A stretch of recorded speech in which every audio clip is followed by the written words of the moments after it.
The Deeds of an Extremely Arrogant Villainous Noble. Volume 3, by Kurayuki Yukiha, translated by Gadgetized Panda Translation. Audiobook by Masquerade at Masquerade Audiobooks. Chapter 1, Deeds and Schemes. Edmund Dale Editor. The man who serves as secretary in the kingdom of Myerstia let out a sigh without trying to hide it. Considering the facts he must report to the king he serves, he felt like sighing once, twice, 3 or 4 times. He was currently climbing stairs, but he thought it might not be so bad to turn on his heel and request a brief vacation. He works hard enough, too hard, even. He should rightfully take a break, and no one should be allowed to prevent that, or so he thought. He was feeling so gloomy that such thoughts crossed his mind, but Edmund lacked the courage to run away from this. No matter how much his heart resisted, his feet continued walking without stopping.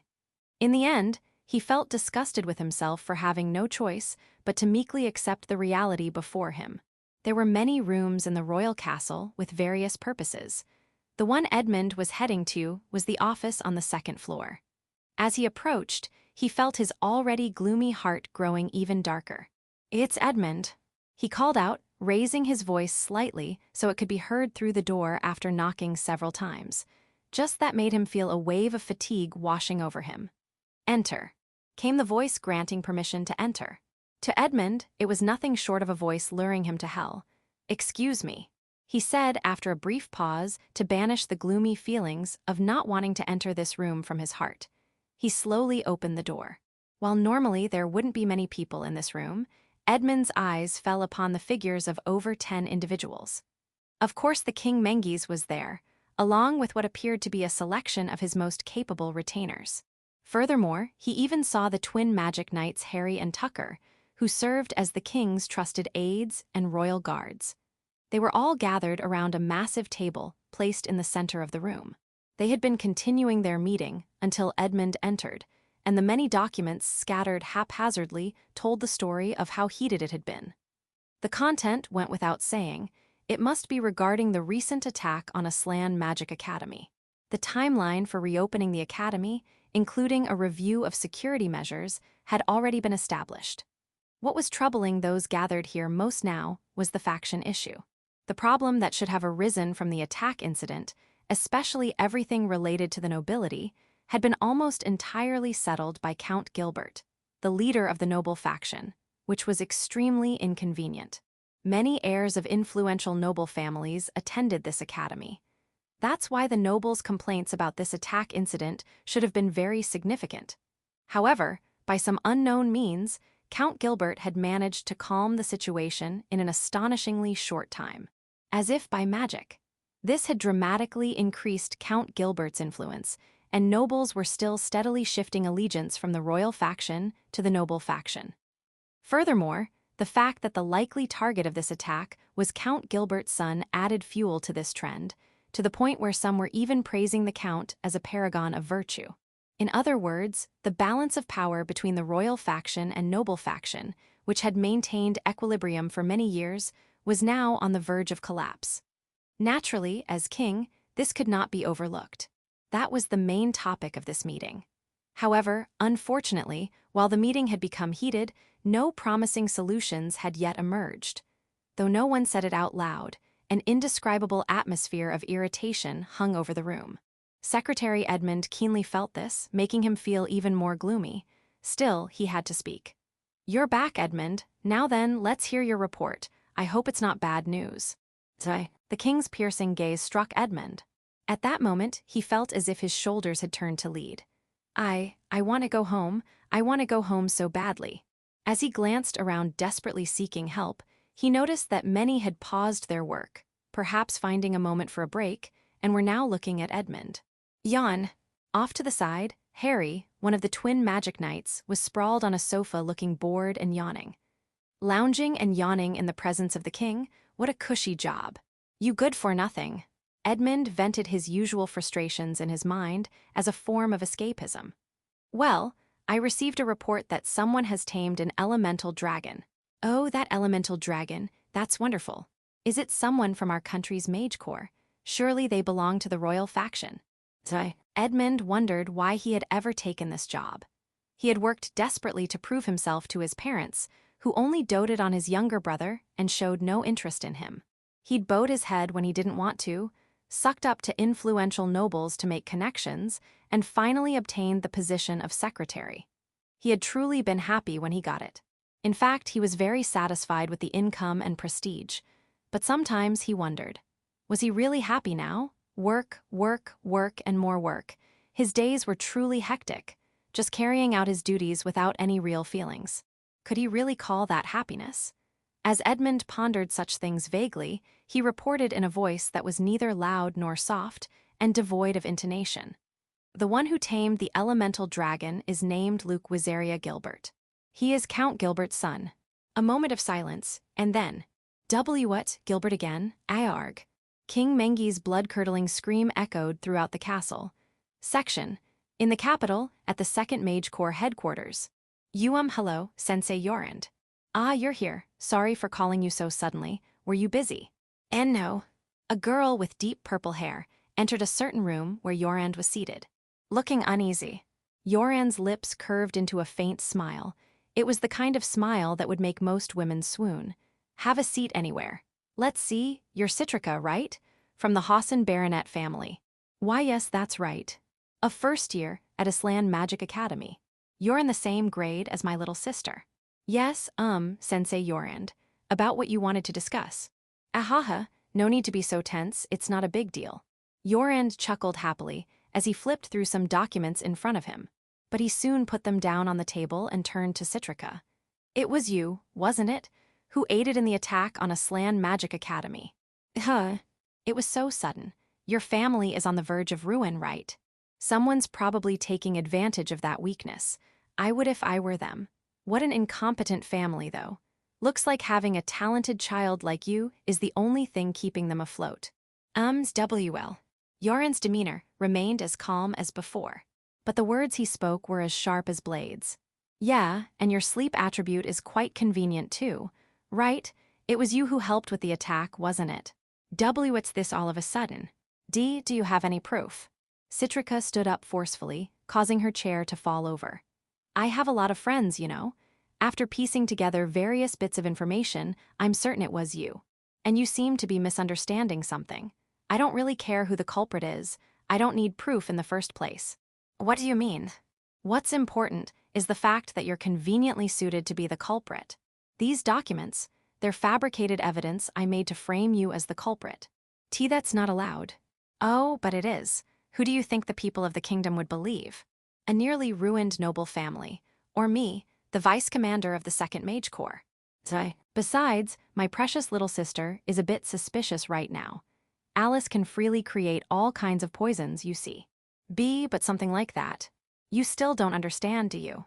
Yurand's demeanor changed completely. What was directed at Citrica now were eyes devoid of any emotion, cold enough to freeze. I honestly couldn't care less. What happens to someone like you, who has no value to me at all? Somehow, Citrica understood from the bottom of her heart that this was his true feelings. She understood it completely. In that moment, everything drained from her heart, and all that remained was deep despair. This person really doesn't care at all. It's over, everything is over. The face of her pathetic mother, crying and saying, "You're our only hope," flashed through her mind. Something cold trickled down her cheek. Ahaha, sorry, did I scare you too much? The dark atmosphere surrounding Yurand dissipated. With her emotions in turmoil, Citrica didn't even know what expression she was making. Think about it. I wouldn't call you here just to say something like that, would I? If I really intended to frame you as the culprit, I'd do it more discreetly. Yurand laughed, looking very amused. Then what's your purpose? Citrica asked with an anxious expression, as if wandering in a dark maze with no light in sight. However, Yurand's response was very simple. You're going to be my pawn from now on. She couldn't immediately comprehend what he had said. You understand that you don't have the right to refuse, don't you? From now on, you'll obey my orders absolutely. For now, just stay as you are. You don't understand anything anyway, right? WL. Don't worry, I'll find the real mastermind through you. So relax. Was that something to be relieved about? At this point, Citrica couldn't understand anything anymore. The only things she could grasp were that the man before her was wicked, and that it seemed she could continue her daily life as before for the time being. Haha, as expected, the essence of control is different between Luke and me. You can control minds, make them devoted, and turn them into true pawns. But Yurand was fine with that. For now, his immediate goal was achieved. That was enough for the moment. In truth, this recent attack had instilled great fear in Yurand. It had almost destroyed the enjoyable future he had finally found. He would never make the same mistake again. He would definitely find the mastermind and kill them, inflicting every possible pain this world had to offer. Yurand was thinking such thoughts while maintaining a completely cheerful expression. At that moment, there was a knock on the door. Come in. Excuse me. They. For Citrica, the scene was incredibly abnormal. The one who entered was Gordova. He was a man renowned as the commander of the 2nd Magic Corps. Yet, Gordova was bowing deeply to Yurand. This was absolutely strange. Gordova hurried over to Yurand. I have an urgent matter to report, actually. As he was whispering, Citrica couldn't hear what he was saying. Therefore, all she could do was observe. What, Hadahatha? As expected, you're the best, Luke. Of course, I'd love to attend that party. Oh, right, you should come too. I'll introduce you. They. Absolute obedience to Yurand's orders. Citrica had no right to refuse. Citrica D. Hassan. Her revelation as an informant would naturally come much later in the story. After deepening her friendship with Abel, going through numerous events together, and becoming deeply involved in the plot, Citrica would tearfully confess the truth. That was the original storyline. However, the twisted story had branched off in various directions, and on this day, she had fallen to become Yurand's pawn. Section. The current king of the Myerstia kingdom, Mengiz Charian Dine Myerstia. Compared to previous kings, his ability as a ruler is superior. While his strong tendency to make himself look grand might be a flaw, considering his position as the king of a large country where influence is essential, this trait becomes an advantage more often than one might expect. Moreover, he is blessed with capable subordinates and children. However, this is due to the magical power imbued with the attribute of luck that he possesses. Although he didn't personally select these excellent individuals, many highly skilled people in various fields gathered at the royal palace at the same time, including Secretary Edmund. However, it's unfortunate that the abilities of these talented individuals are now being directed towards factional struggles. Yet, it's also true that if such capable people hadn't gathered, Luke's father Claude and his allies would have already completed their preparations to usurp the throne. And the first Prince Electra, whom Mengiz dotes on, is the current commander of the 1st Magic Corps. He gained this position not through power, but through his undeniable innate magical talent. He didn't defeat it, but tamed it. That's so cool, can you write it? No, that's impossible. I'm not good at such things. How on earth did he manage to tame a dragon, the very embodiment of arrogance? This boy who keeps making headlines is endlessly intriguing. I know, right? I think I could defeat one, but taming it. Enough, be quiet. The king's shout. The atmosphere tightened.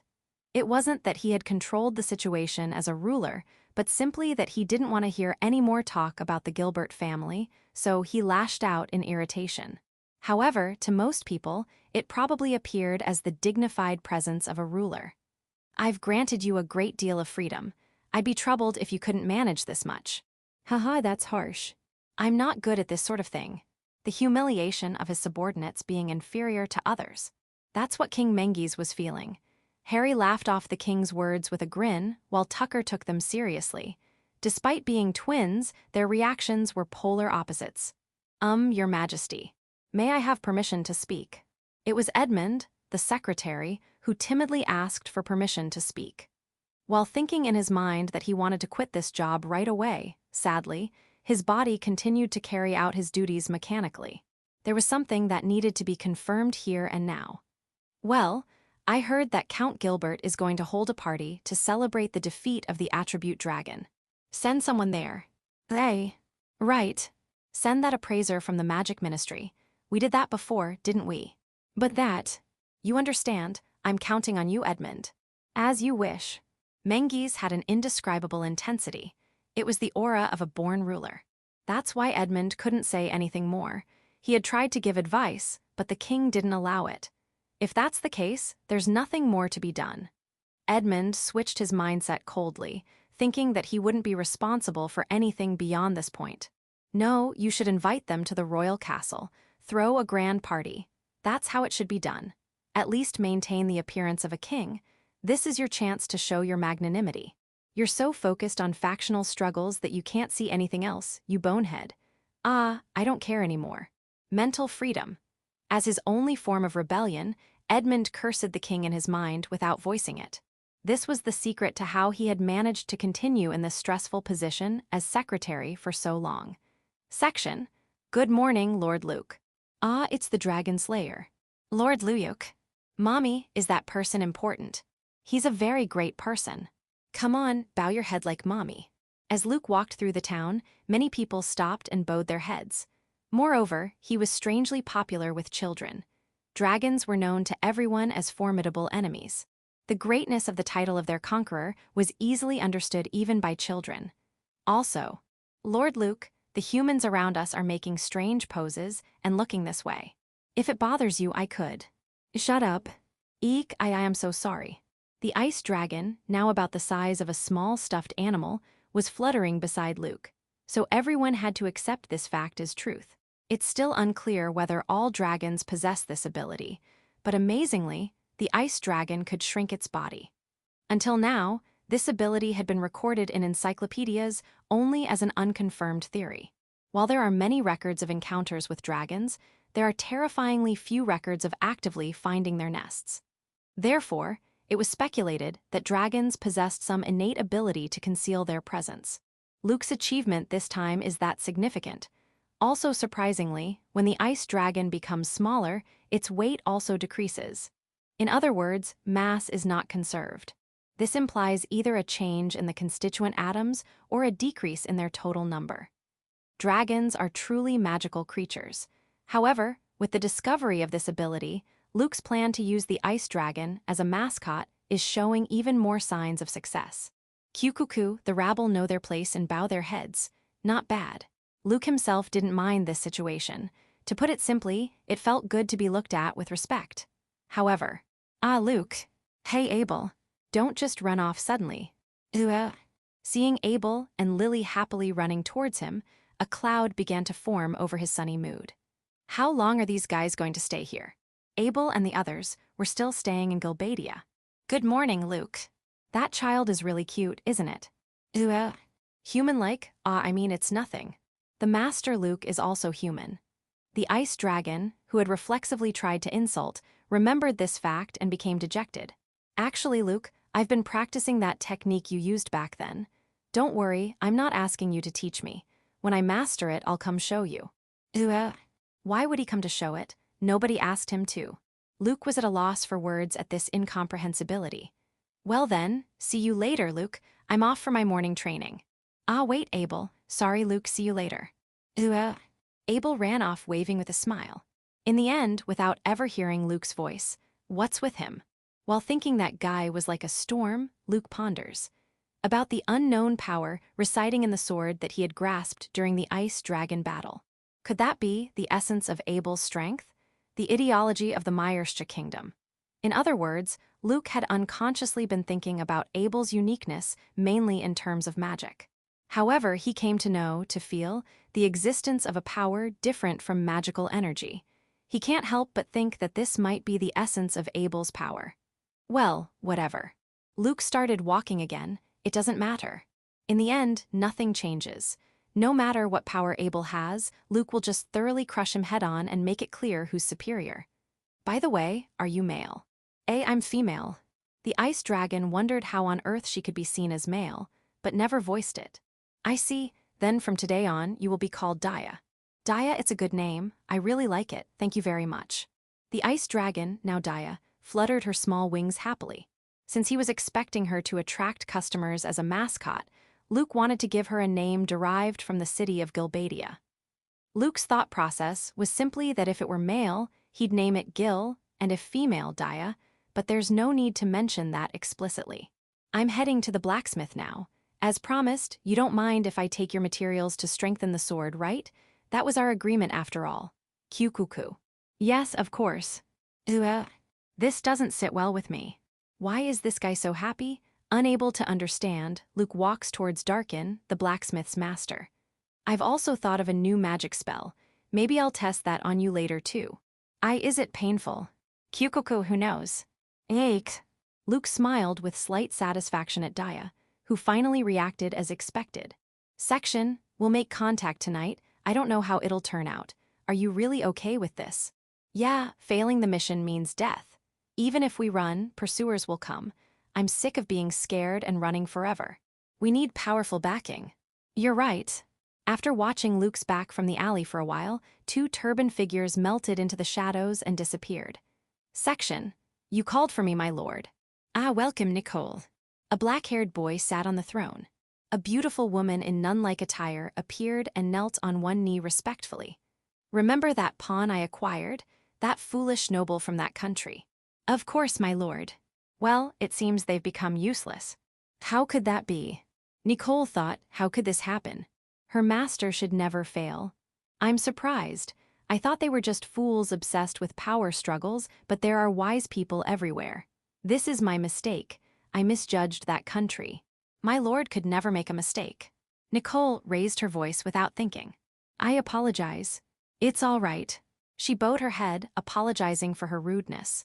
Can you do it? The darkness is in the way. Will you eliminate it for me? What an honor. To be entrusted with such an important task. Nicole trembled with joy. She was needed by her master. That alone made her feel like she was ascending to heaven. However, seeing those crimson eyes appraising her, Nicole quickly regained her composure. She hadn't accomplished anything yet. There was no meaning unless she lived up to expectations. So, what will you do? You understand now, don't you? The darkness is strong. If you went directly, it's clear you'd be defeated. You're absolutely right. She had no objections. She knew herself best. She wasn't particularly bad at fighting, but based on the information, she couldn't win in a direct confrontation with the darkness. She made that judgment objectively and calmly. Then what will you do? We'll have someone close to them kill them. If it's someone they truly trust, there will surely be an opening. Nicole had already started formulating a plan in her head. There was no need to do it herself. Haha, good, I'm counting on you, Nicole. Yes, my lord. Seeing her master laugh with satisfaction, an immense joy coursed through Nicole's entire body like an electric current. Section. That's how it is, Alice. They'll contact us later about the party schedule. Be prepared. Yes, I understand, father. Is something wrong? No, I'm just a bit tired, so I'll rest in my room. Father seemed to be saying something else, but I started walking to my room without stopping. I opened the door, collapsed onto the bed, and buried my face.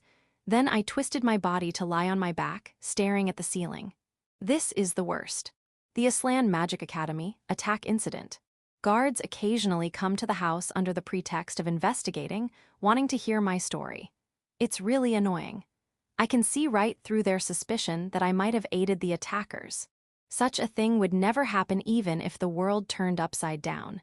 That's why I haven't been able to contact Luke for about 3 weeks. No, that's just an excuse.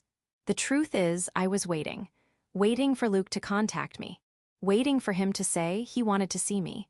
I wanted proof that my feelings weren't one-sided, that desire led to the worst outcome. Ice Dragon, one of the elemental dragons that even children know about. Luke achieved the unbelievable feat of subduing and controlling an ice dragon. Normally, this would be cause for celebration. In fact, I'm genuinely happy about Luke's achievement, but it just happens to be the same element as mine. At that moment, a terrible thought crossed my mind. These past 3 weeks have been incredibly frustrating. Even though I know it's not good, no matter how much I resist, I end up indulging in self-pleasure at least once every 3 days. Even so, my desire for Luke to want me was stronger, which is why I endured. Normally, I'd want to go to Gilbadia right away and push him down on the bed, day or night. It's not something a lady should do, but once you've tasted that pleasure, it's impossible to resist. But there's still no contact from Luke. The reason is, could it be the ice dragon? According to one theory, dragons possess higher intelligence than humans. And, whether it's true or not, I've read in literature that in the southern part of the continent, there exists a race called dragonkin who have both dragons and humans as ancestors. In other words, there's a non-zero possibility that Luke has developed a relationship beyond that of master and familiar with the ice dragon. That's why Luke hasn't contacted me. He's been satisfied doing this, and that with the dragon. Is this what they call being NTR'd? The moment that terrible thought occurred to me, along with a pain that felt like my chest was being squeezed, an indescribable lust coursed through my body, and I felt myself getting hot. Ha. I summoned all my willpower to stop my hand from reaching towards my lower abdomen. This is absolutely not good. I feel like I won't be able to turn back if I do. I absolutely refuse to be so foolish as to lose everything by giving in to momentary pleasure. I can't stay like this. I hurried to my father, intending to leave for Gilbadia as soon as possible. Section. Oh, Mia-chan, welcome back. You're amazing as always. Whoa, elemental magic is really something else. Gahaha, we can't lose either. As Mia returned to the guild, many people called out to her. Yes, she's currently active as a solo adventurer. All to be needed by Luke. When information came in that Luke had become an adventurer, she decided to become one herself. She thought that would surely make her necessary to him. It's often inconvenient for adventurers to be solo. She realized this soon after starting her activities and continues to experience it. The reason she continues to be an adventurer, despite the constraints of her noble title, is solely to be useful to Luke. However, still no contact from Luke today. Should I reach out? But he might find it bothersome. He might get annoyed. Thinking this, Mia's feet froze. Besides, doing such a thing felt like she was getting ahead of Alice, which made her hesitant.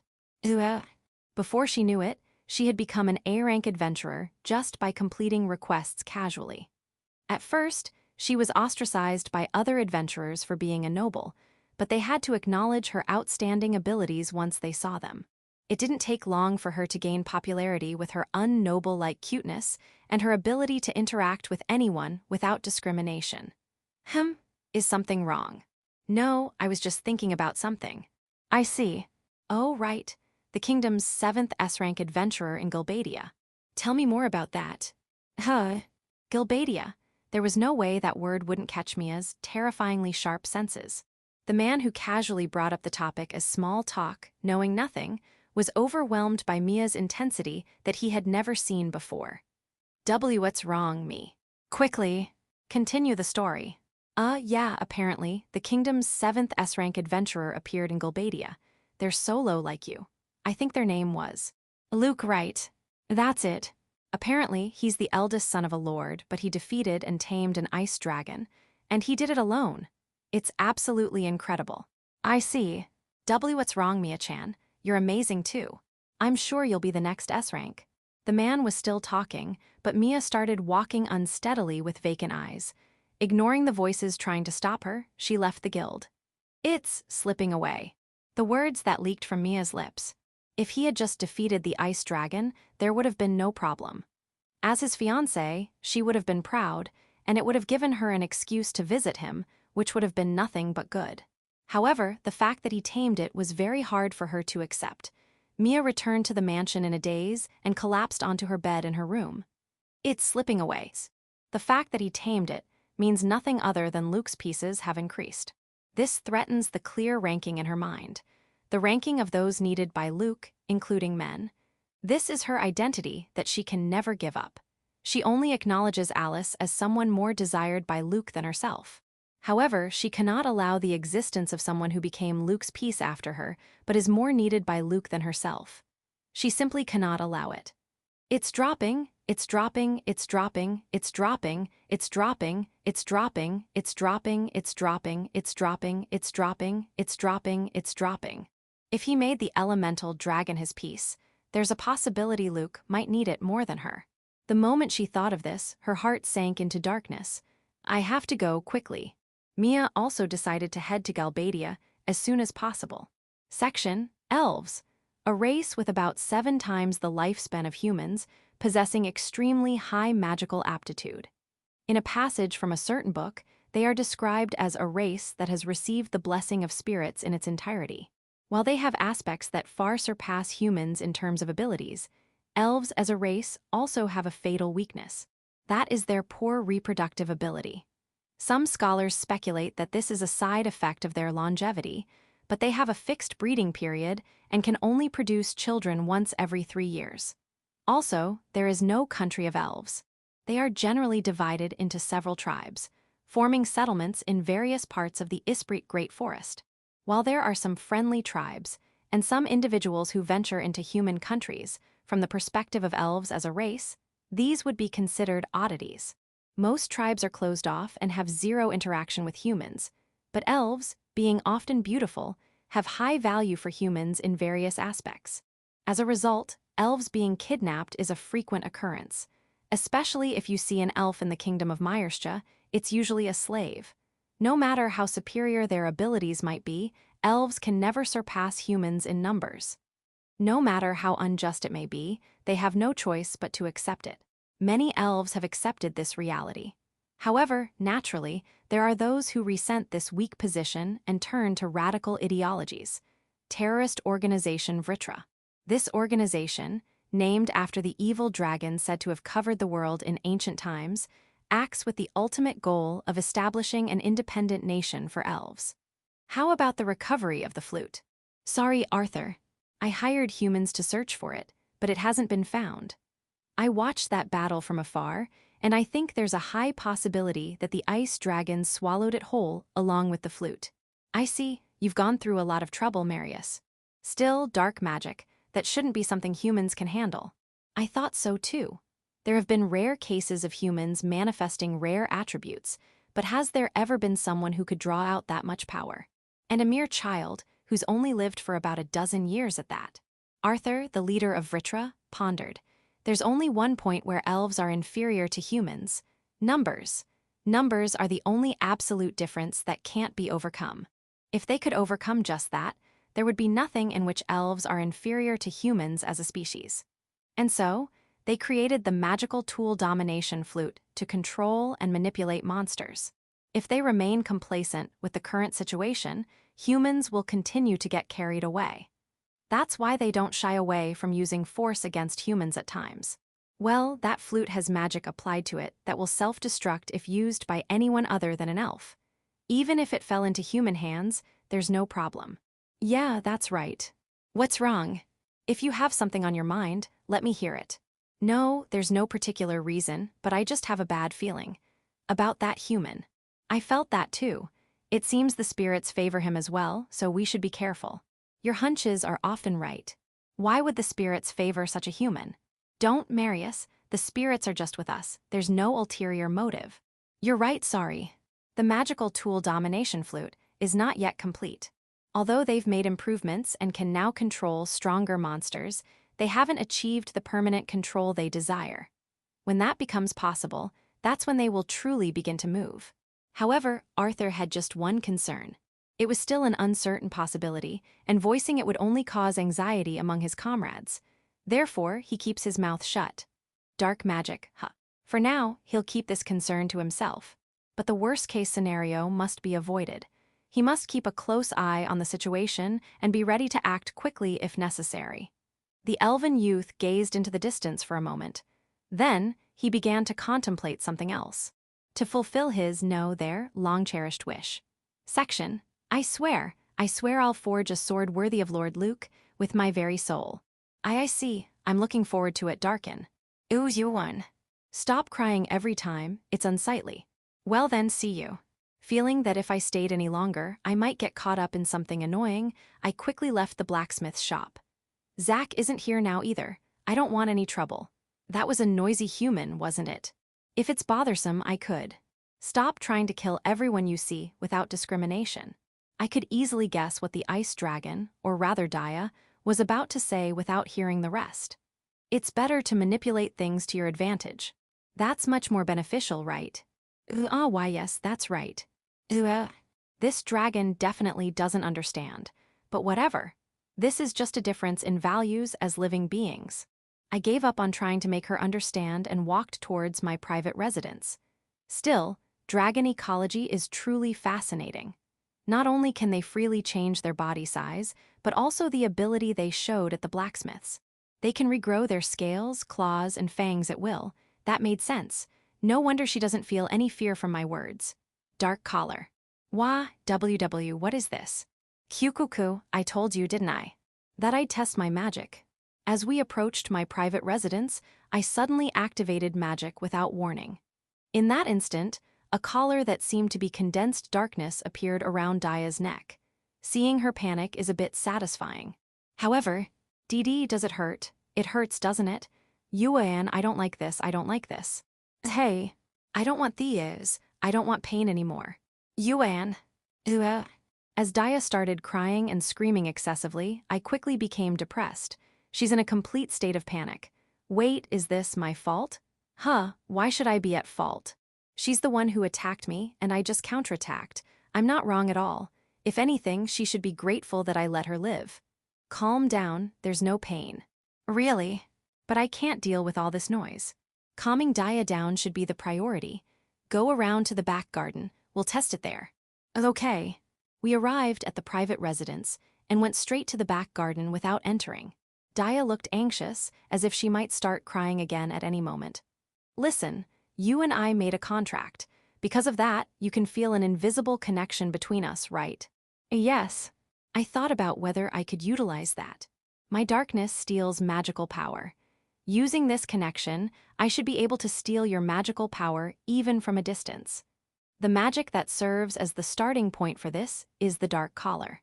Can you understand that with that inadequate brain of yours? So, you're just going to absorb my magic power now, and it won't hurt, right? That's right. I understand. Sigh, this is tiring. But this is an interesting magic. If successful, I'll be able to freely use ice in addition to darkness. Well, there's no way I'd fail, of course. Ready. Why, yes. Gritting her teeth as if bracing herself, Daya closed her eyes. Really, not believing my words that it won't hurt, what an insolent dragon. While thinking such things, I concentrate. Kyukuku, as expected. I can definitely feel Daya's magical power. Now I just need to steal it. Ahu. Through the connection from the contract, Daya's magical power started flowing into me. Kyukuku ha. As expected, hey, what's wrong? Ha. Daya, who had been fluttering in the air, suddenly fell to the ground. Her breathing is ragged and she looks in pain. I only stole a little bit of magical power, you know? What's going on here? Daya, are you in pain? It's becoming addictive. I want more. Hey, what is this?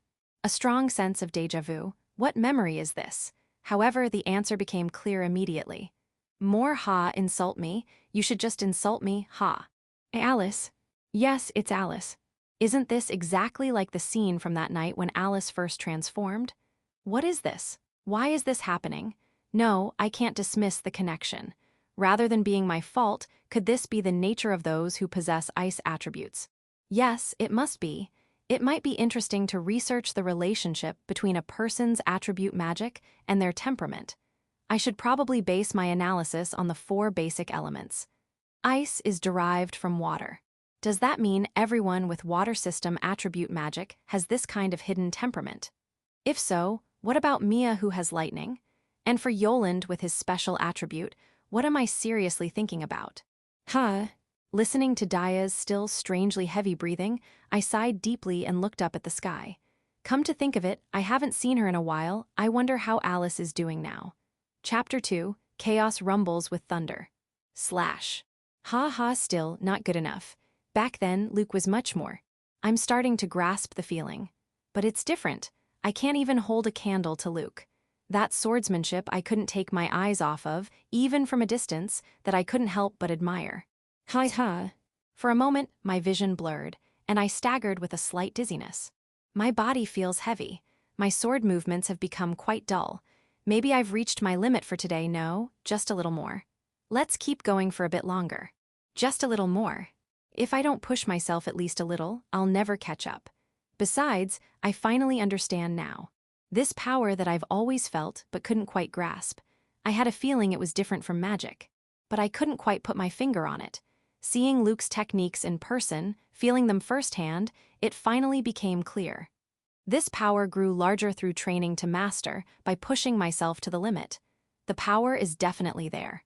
I can feel it, but I still can't control it. I'll definitely learn to master it too. Abel. I heard a voice calling my name from behind. This is the training ground attached to the guild. It wouldn't be strange for anyone to come here. But that was a very familiar voice. Lily, what's wrong? This might be an expression I've never seen on Lily before. If she has something to say, she says it. That's just how she is, it's only natural for her. But this time, she seemed a little hesitant to speak. I don't understand why. So, while catching my breath from training, I waited for her words. Maybe I shouldn't say this, but I want you to listen. I don't understand.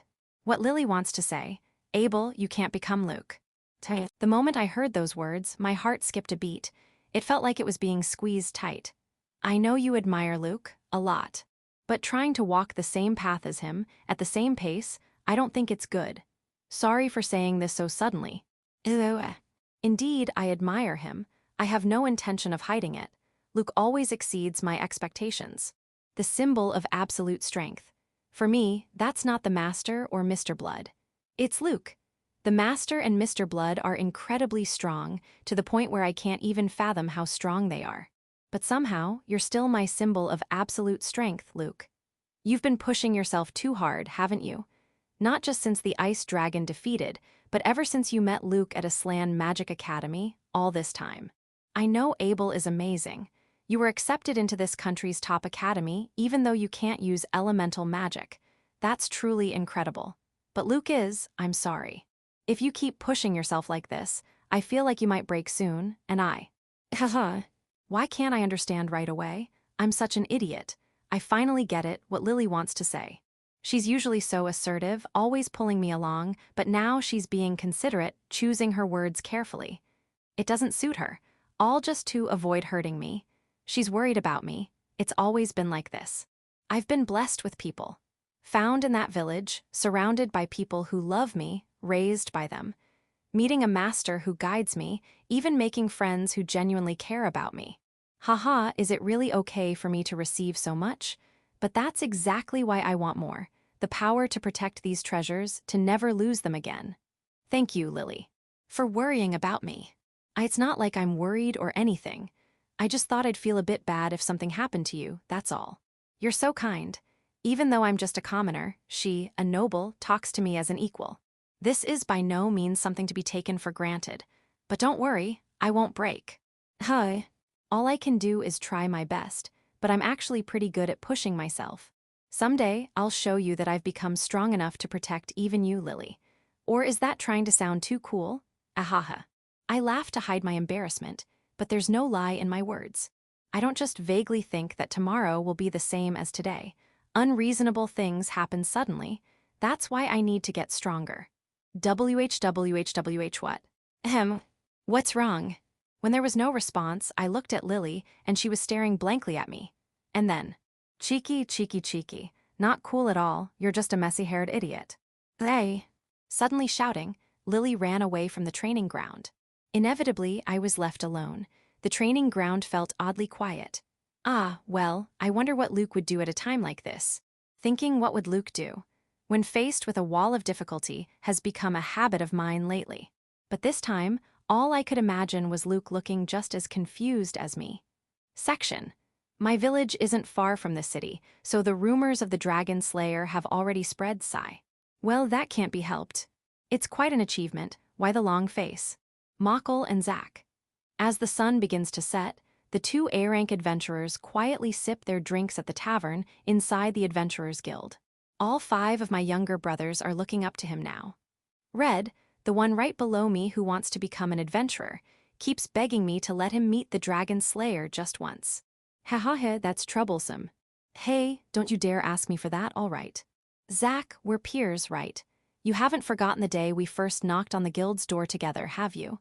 You won't abandon me, right? I haven't forgotten the day I first brought Lord Luke to the Adventurers Guild. When all the guys here, who I thought were comrades, abandoned me. Nicole can't say anything back. Because he certainly did avert his eyes at that moment when Luke suddenly said he would join Zach's party. Unable to say anything in return, he can only glare and then brings the mug of ale to his mouth. Seriously, why does everyone admire these so-called heroes? What do you mean? There's nothing wrong with admiration itself, is there? That's why, I think, people who want to become adventurers should first consider that they might not be special. It's not uncommon to lose your life pathetically when you first face a dangerous monster. It's too late to learn from experience in this profession. No, Makal, that's the thinking of a worn-out old man who's seen too much reality. Everyone starts by admiring heroes, thinking I'm the one, when they first knock on the guild's door. Someone with such a pessimistic thought like, I might not be special, wouldn't become an adventurer in the first place. GRR, you have a point. More than just a point. Zach and Makal both lead A-rank adventure parties. Being peers, they used to clash often during their rookie days, always conscious of each other. But now that they're both over 30, their rough edges have smoothed out, and before they knew it, they had become drinking buddies. Being in the same position as party leaders, they naturally face similar experiences and worries, which makes it easy to empathize and keeps the drinks flowing. Also, although neither would ever say it out loud, for those in the unpredictable profession of adventurers, old friends like this are irreplaceable. Well, I can see where you're coming from. Right, I think the most important thing for an adventurer is the instinct to run away. Come on, Makal, give me a break. I've heard that story 5,000 times. Every time you drink, you tell the same story. What's wrong with that? Being able to run away as soon as you think, this is bad, that's the most important thing. But at times like these, fools who think they're special hesitate to run away. Their pride gets in the way. They misunderstand that adventurers must face everything head-on, confusing bravery with recklessness. It's too late by then. If you die, it's all for nothing. Yes, that's right, Your Highness. Oh, miss. I'll have the giant lizard carriage. Certainly, one Lizakara coming up. Hey, Zach, go easy on the greasy stuff. It'll affect you tomorrow. Shut up, mind your own business. The tavern gradually becomes livelier. It's the time when all the adventurers finish their daily activities and recharge for tomorrow. The reason a mediocre guy like me made it to A rank is because I always kept this instinct to run away working. Oh, do you remember? You know, when Lord Luke first posted that hellish request at the guild. Even if I wanted to forget, I couldn't. I had a bad feeling about that request too. Well, I ended up accepting it, and it became traumatic. I guess you shouldn't let money blind you. Purgatory ended up disbanding after all, even though the guildmaster tried so hard to persuade them. They admired S-rank more than anyone else, can't be helped. If it wasn't for Al, I might have gone back to my village to do farm work by now. As expected of the Dragon Slayer, I suppose. Even so, Lord Luke was only about 10 years old and had just started using a sword back then, right? It's too much, really, Sai. It feels like it was so long ago. Ha, certainly. Abel, you idiot. Suddenly a scream echoes. What's that? Zach and Makal. As they both turn their heads, a blonde girl with an air of refinement that seems out of place for an adventurer runs out of the guild. It's Lily. That girl is, one of the two who recently came to our town from the royal capital. W8 Lily. Sorry for the disturbance. Abel, who arrived a bit late, bows his head and immediately chases after Lily. Zach turns back to the table, thinking, come to think of it, those kids seem to know Luke. Zach, listen carefully. That black-haired brat, my runaway sensor reacted slightly. You'd better be careful. What's that? He looks completely harmless to me. Nah, I won't be fooled. You gotta be ready to run at any time. You've got your own problems. By the way, where's Lisa? The Adventurers Guild is a bit noisy. The two continue to enjoy their drinks, but about 30 minutes later, a change occurs. The guild door opens without warning. Several gazes naturally turn to look, and those who see the person entering hold their breath. Ha. You look well, Zach. The moment he heard that voice, Zach felt his brain shake. His pleasant tipsy feeling completely disappeared. Lord Luke, hello. What were you drinking alone? No, Makal is here, When Zach turned around, there was no one there. As if no one had ever been there without a trace. That bastard, what happened to your runaway instincts, you piece of shit? Well, yes, I was in the mood to drink alone today. I see. Well, that doesn't matter. It's still a ways off, but I'm going to the Empire, and you're coming with me. Got it. I see the Empire, Once again, Luke's words came out of nowhere. Zach thought this was no different from a natural disaster, but he couldn't say it out loud. What kind of business do you have in the Empire? I'll tell you about that later. I see. That's all for today, see you. Yes, take care.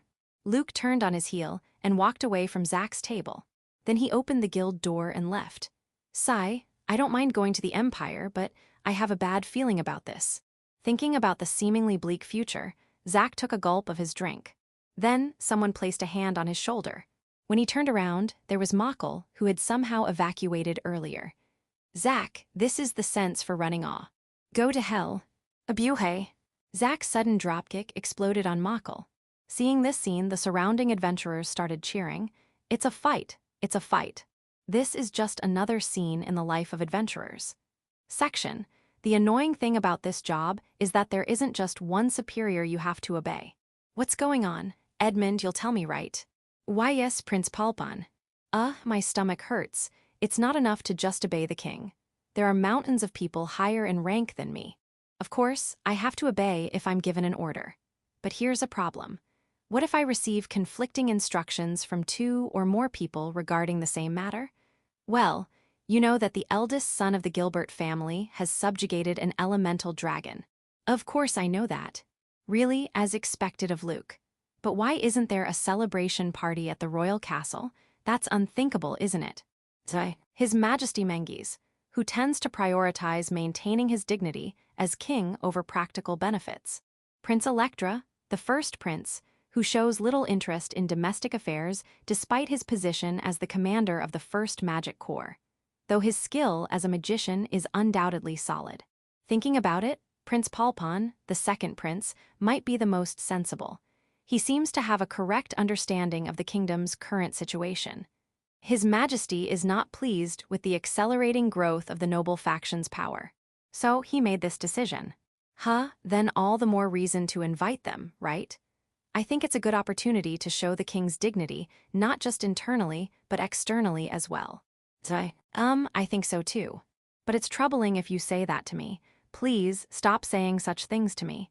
Well, it's cruel to say such things to you. I'm sorry. No, I'm honored. So I was thinking of secretly going to Luke's celebration myself. Actually, I've already talked to the vice commander of the 2nd Magic Corps. The arrangements are in place. Edmund, I want you to come too, so be prepared. I see, what? Honestly, I think I have a good memory. I've handled everything quickly and flawlessly, to the point where no one could find fault, and I don't think I'm bad at grasping situations.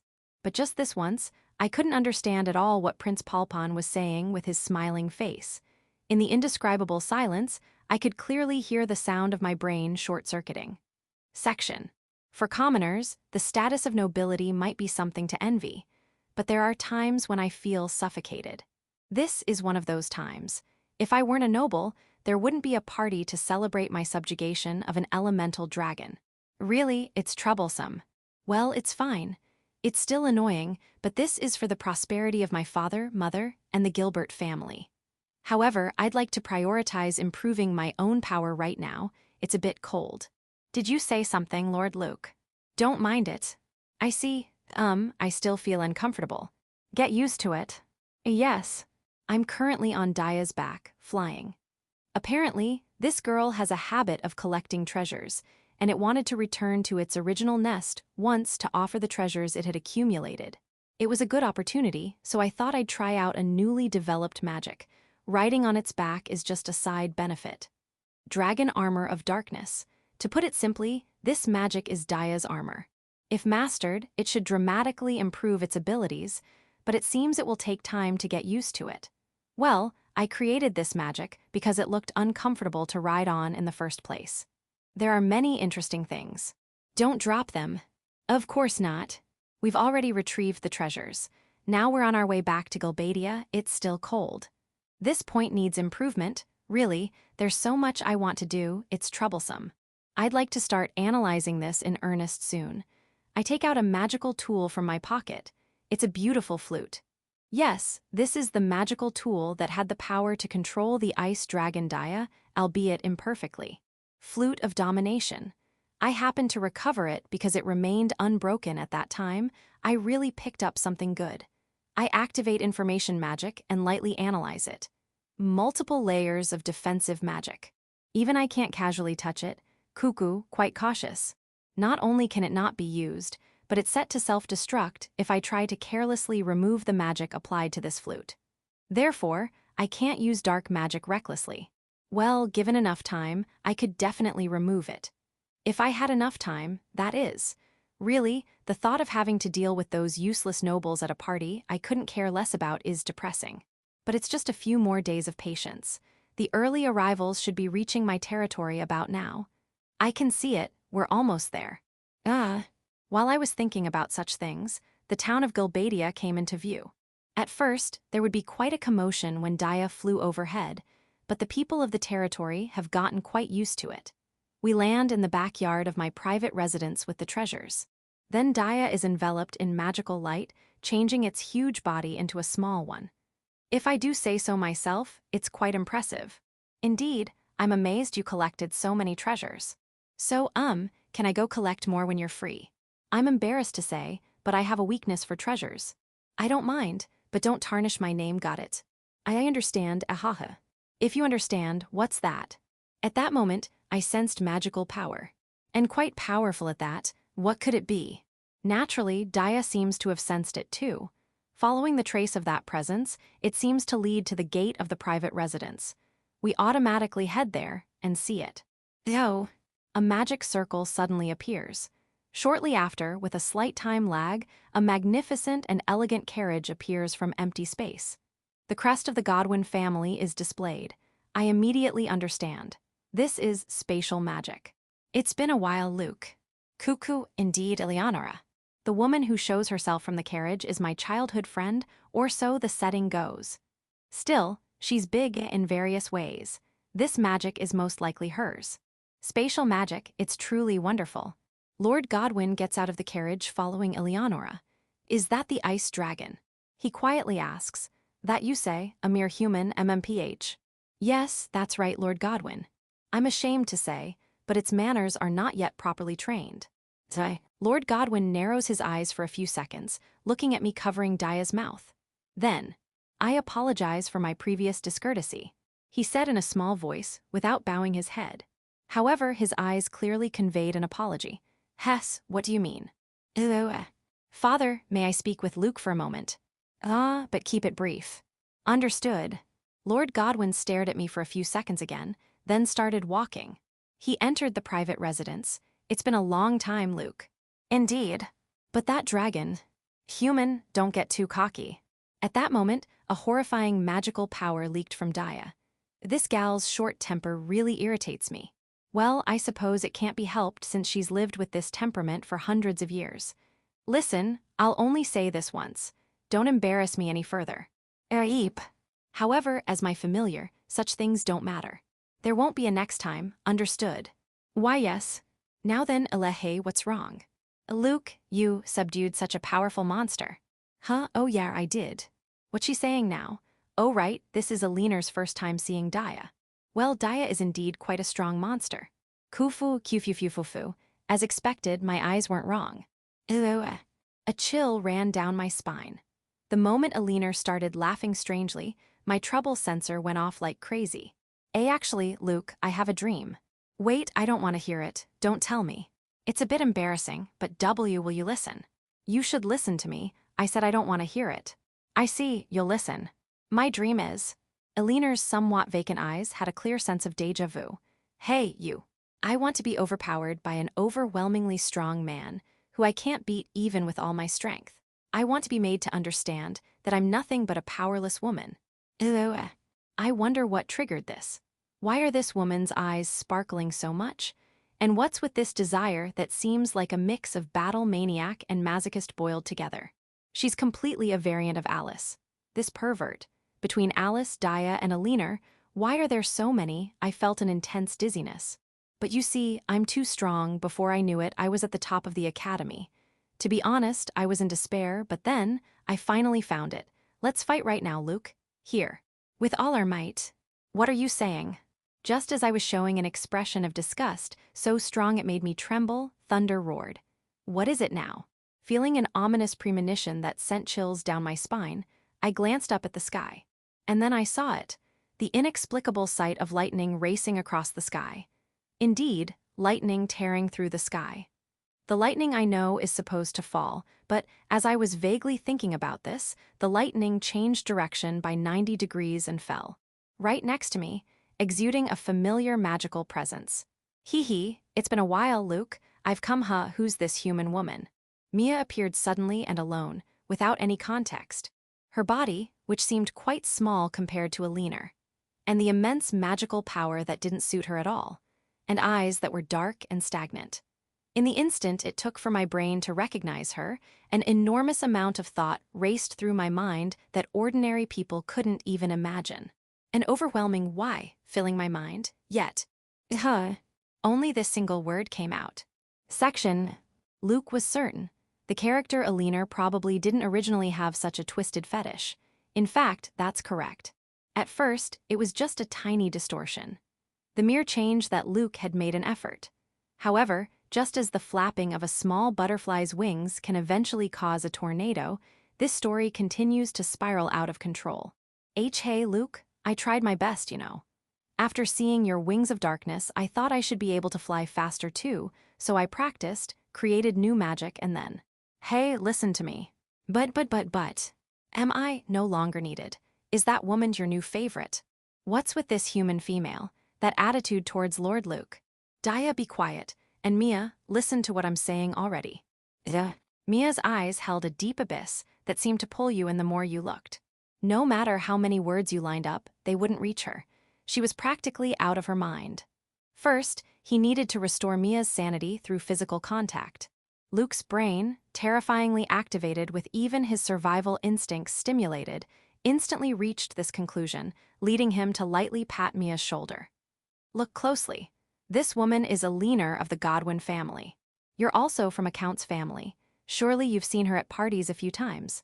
Oh, yeah. You have a carriage too, right? Yeah. She just arrived to attend the party celebrating me, that's all. I hear you. You're Luke's other fiancée, Mia Klein-Lennox, right? This is the first time we've spoken directly.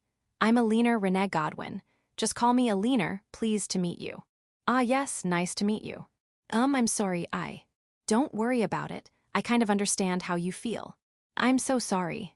The embarrassment of running wild on her own assumptions, only to find out it was a misunderstanding. The regret for being rude to Luke and Elanor and causing them great trouble. Various such emotions tangled messily in Mia's heart, overflowing as tears that streamed down her cheeks. Luke could somewhat guess the reason for Mia's tears. Elanor also gave him a meaningful look, urging him to comfort her. However, he was preoccupied with various questions and a chilling feeling of his own. Really, one wrong step and I could have been stabbed in the back. Luke re-recognized Mia's precariousness. He couldn't help but lament why he had taken such a ticking time bomb of a woman as his fiancée. However, it could be said that this was precisely his own fault, as he had originally intended to use her as a pawn on a whim. In the first place, if she hadn't become deeply involved with Luke, Mia probably wouldn't have become this twisted. Still, why did Mia come alone? It's a formal party. At the very least, she should have brought family members and attendants, but she flew here alone through the sky. It makes no sense at all. Luke's mind had already taken significant damage from Eleanor's revelation of her twisted fetish. Then, as if to add insult to injury, Mia's sudden invasion. His mental fatigue had already exceeded its tolerable limit. To begin with, Luke is a character who shut himself in at home after just one defeat. It's undeniable that behind his arrogance that repels everyone, there is a mental fragility. Perhaps that's why. Don't cry, Mia. Luke was thinking vaguely. For some reason, many of the women who gather around him have the M attribute, but Mia is the only one who doesn't, he thought. In this situation, it was something utterly irrelevant, almost like an escape from reality. And without deep thought. You're special. He ended up saying this. Luke's intended meaning was that she was special because she didn't have the M attribute. Of course, Mia had no way of knowing this, and her interpretation was completely different. Special, sile. The word special that Luke said to her is repeated over and over in Mia's head. And then, ababababa. Thud. Her brain short-circuited, and Mia collapsed. You've got a way with women too, don't you? Elanor immediately teased. However, Luke, who wasn't thinking deeply due to mental fatigue, didn't understand why Mia suddenly collapsed or why Elanor was teasing him. Lord Luke, why did this human female suddenly collapse? How should I know? Dia didn't understand either. At that moment, a carriage could be seen approaching. It bore the crest of the Lonsdale family. The carriage naturally stopped in front of Luke and the others. The door opened, and Alice appeared. Luke, it's been a while. What's going on here? How should I know? This was the first conversation between Luke and Alice after their long-awaited reunion. Chapter 3, The Observer's Blunder. It's just a little walk. You didn't need to come along, Alfred. Please allow me to accompany you. Very well. Luke and Alfred stroll through the streets of Gilbadia. For Luke, it's truly just a change of pace. Usually, when faced with mentally taxing events, he would mindlessly swing his sword. But since he had an errand to check on the sword he had commissioned from Darkin, he thought a walk might be nice for a change. By the way, Dia is currently house-sitting. There's a mountain of treasure in the backyard, but given the sheer quantity, they couldn't do anything about it right away. This is nice. For Luke, Alfred is both his sword master and a comfortable presence who has been with him since birth. The gentle breeze feels pleasant. The two have an aura different from commoners. Even just walking, they naturally attract the gazes of those around them. However, for Luke, this is so commonplace that it's nothing new. I beg your pardon for my impudence. Luke-sama, would you grant me another sparring match? Hess, how unusual, Alfred. I never thought I'd hear you say such a thing. Luke turns only his head to look back at Alfred, who's walking slightly behind him. A smile plays on his lips. I can see it in your eyes. You've grasped something, haven't you? Those are the eyes of a martial artist wanting to test his skills. Yes, that's part of it. Oh, what's the other reason? I want to experience it firsthand. That technique of yours, Luke-sama. Luke looks into Alfred's eyes. There are two lights dwelling there. One is that of a martial artist. The other is... I rarely, but I know that Alfred can also go berserk. Such a dangerous light also dwells there. Only Luke, who has become sensitive to troublesome matters due to various experiences, noticed this. However, Hess, all right then. Refusing isn't even an option. Moreover, it's true that he's looking forward to it. After all, there aren't many who can truly cross swords with Luke. Thank you very much, Luke-sama. Yeah, anytime, is what I'd like to say, but we can't do it until after the party is over. Really? How troublesome. Foo-foo, that can't be helped. With Eleonora and other nobles already having arrived, Luke will likely have his time consumed by greetings and whatnot from now on. Even so, there was a definite joy in Luke's heart. I'll hone my skills to make it as enjoyable as possible for you. I look forward to it, but be careful, all right. The current situation, where nobles look down on swordsmanship, hasn't changed at all. Yes, I'm well aware. I see. The conversation ended there. The two aren't particularly talkative. However, there was no discomfort in their silence. Just feeling the wind and enjoying the familiar scenery of the town, time flowed leisurely. It healed Luke's heart more than any high-level healing magic could. Just as Darkin's smithy was about to come into view, a familiar figure caught his eye. Zach. Hey, Jaya. Hey, why are you so surprised? No, I apologize. I haven't seen you recently, so I lost I was just a bit startled, haha. Hathy. A smile naturally spilled from Luke's lips. While Zach might find it unbearable, he had certainly become one of Luke's favorites. Unlike with Alfred, despite having only recently begun interacting with Zach, Luke felt oddly at ease. Unconsciously, he wanted to keep Zach close by to that extent. Luke-sama and Alsan too, what are you doing in a place like him? At that moment, a clumsy-looking cart stopped. Luke immediately understood it didn't belong to any noble. Are you Luke Quizaria Gilbert? 3 men appeared, looking visibly rough. Zach had a terribly bad feeling, while Luke's mood rapidly worsened. Amidst this, Alfred stepped forward. Mind your words, do you know who this person is? Like we care. Listen up, we've got your mother Julia Rodel Gilbert in our custody. What? Luke ponders for a moment. What's with this contrived story? Committing a crime in such a public place, they've got some nerve. Are they people who don't mind being seen, or is their plan just sloppy? Well, the claim of kidnapping mother is probably a bluff 9 times out of 10, but the fact that I can't completely deny that remaining 1/10 is also true. Perhaps angered by Luke's unchanged expression, one of the men slightly raised his voice. If you value your mother's life, get in the cart now. Very well, just me. No, all three of you. I see. Luke turns around. That's how it is. Alfred, Zach, I'll have you accompany me. I was prepared for this from the start. Of course, I'll come along too.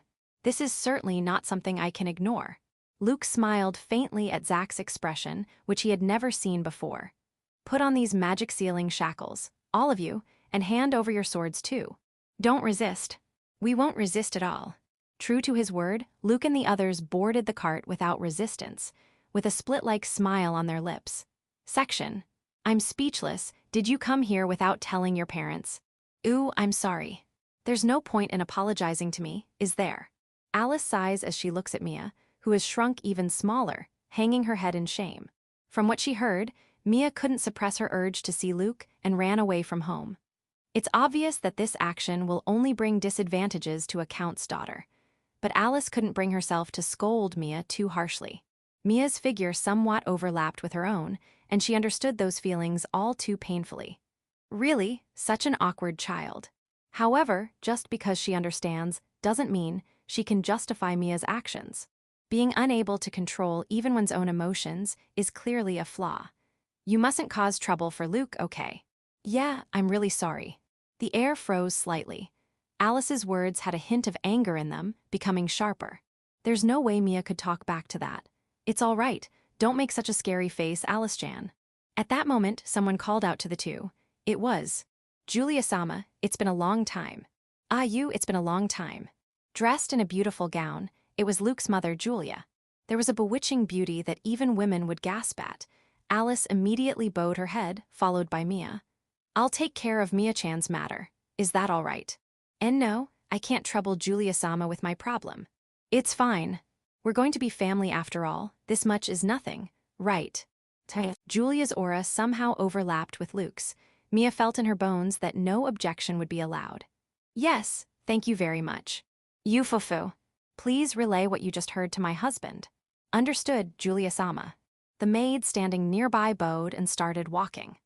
Mia, a bit confused by the situation, could only stare blankly at the retreating figure of the maid. Now then, you two, shall we have a little girl talk? Follow me. Yes. Why yes. There's no way to refuse. It's not allowed. Such words from Julia, giving off a kind of fear and the presence of a ruler. Alice and Mia had no choice but to follow Julia. Section. Oh my, you're both so cute. Let me give you a hug. Hey. As soon as they entered the room they were guided to, it happened. Smiling innocently like a child, Julia suddenly embraced Alice and Mia. Luke has found some good girls, Fufu. There was no longer even a trace of the ruler-like aura from earlier. Such a drastic change. It's only natural that Alice and Mia would be bewildered. I want to hear about what happened at the academy and how you met Mia-chan. We have time, so it's fine, right? Julia smiled seductively, yet innocently. Alice and Mia looked at each other. Where to start, how much to say. At first, timidly and slowly, choosing their words carefully, the two began to speak. Julia quietly listened, sometimes responding, sometimes laughing. The tense expressions of the two gradually relaxed, and it didn't take long for the conversation to blossom. At that time, I burst into tears. Oh, Luke, really, I'm sorry, Mia-chan. If I may say so, Julia-sama. The one at fault is Mia for crying over such a trivial matter. That's right, it's my fault. I'm always thinking about how I can be useful, but I just end up troubling Luke. You're absolutely right. Ew. Fufu. Watching the exchange between Alice and Mia, Julia laughed happily. I'm glad you two get along so well. We don't get along. It's just that among other women, I'm glad it's Mia. That's all. Hey. At that moment, Mia felt her heart warm up with surprise. Alice-chan, you truly love Luke from the bottom of your heart, don't you? Yes. Alice said without changing her expression. In contrast, Mia's face turned bright red, showing her agitation as she looked at Alice. What about you, Mia-chan? Yes, I love him. Mia blushed intensely and lowered her head. Seeing the contrasting pair, Julia smiled gently.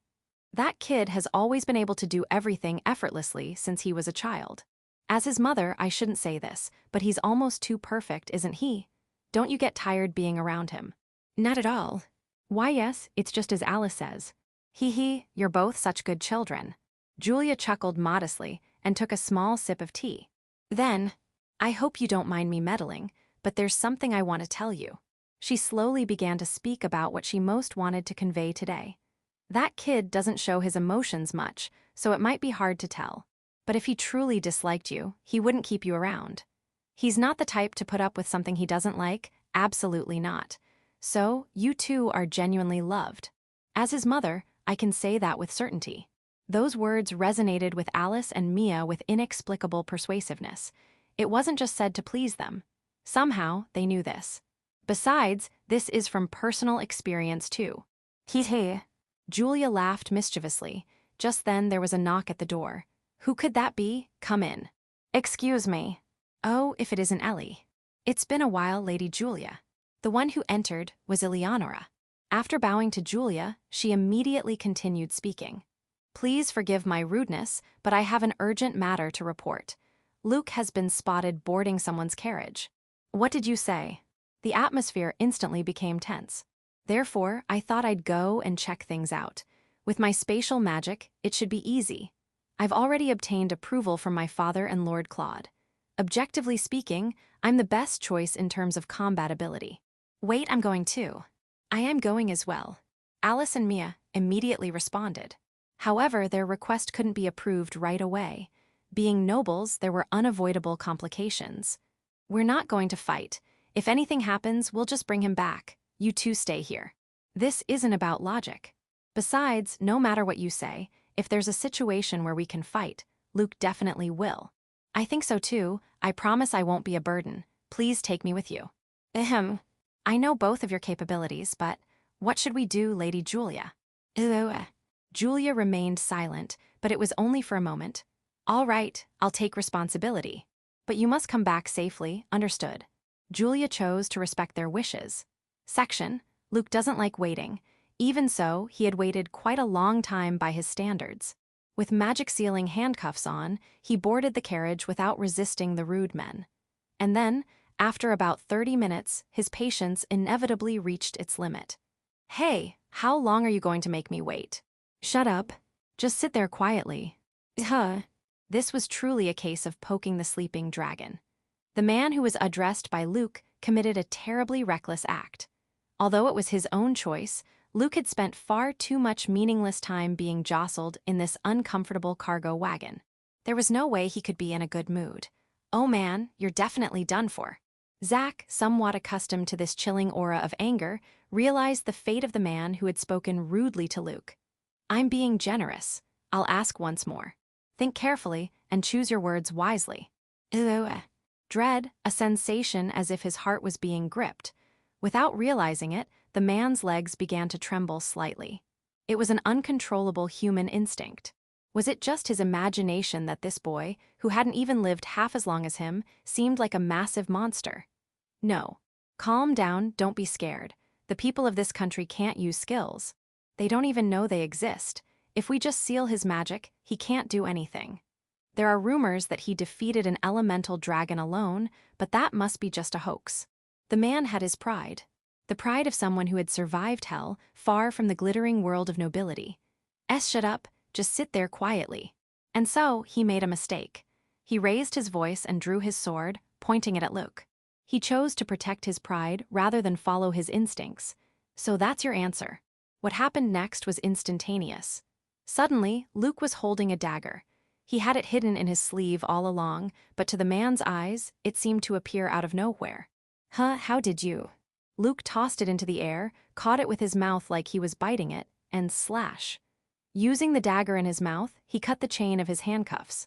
Although the cuffs themselves were still on, preventing him from using magic, just having his hands free was more than enough for Luke. Despite the cargo wagon being relatively spacious, there wasn't much room. He was about to close the distance, with overwhelming acceleration when... Excuse me. Someone approached the man faster than Luke. It was Alfred. This was completely unexpected.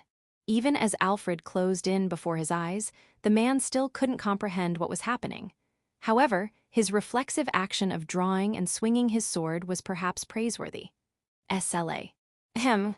As expected, someone like you isn't even worth troubling Lord Luke. Of course, whether that action had any meaning is another matter entirely. Alfred's hand, which was suddenly holding a dagger, struck twice. The first thrust to the shoulder completely nullified the man's technique before it could begin. Then, immediately following, a sharp slash severed the man's right wrist. Gwah! It would have been easy to kill him, but Alfred chose not to, considering the aftermath. The man collapsed, clutching his right arm that was now less than half its original length, writhing in pain. Cuckoo, an unnecessary interference. My apologies.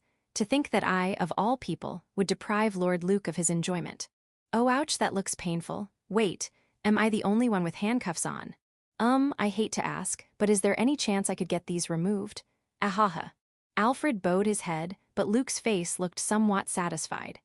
In contrast to the two of them, Zack, the only one still unable to remove his handcuffs, laughed apologetically.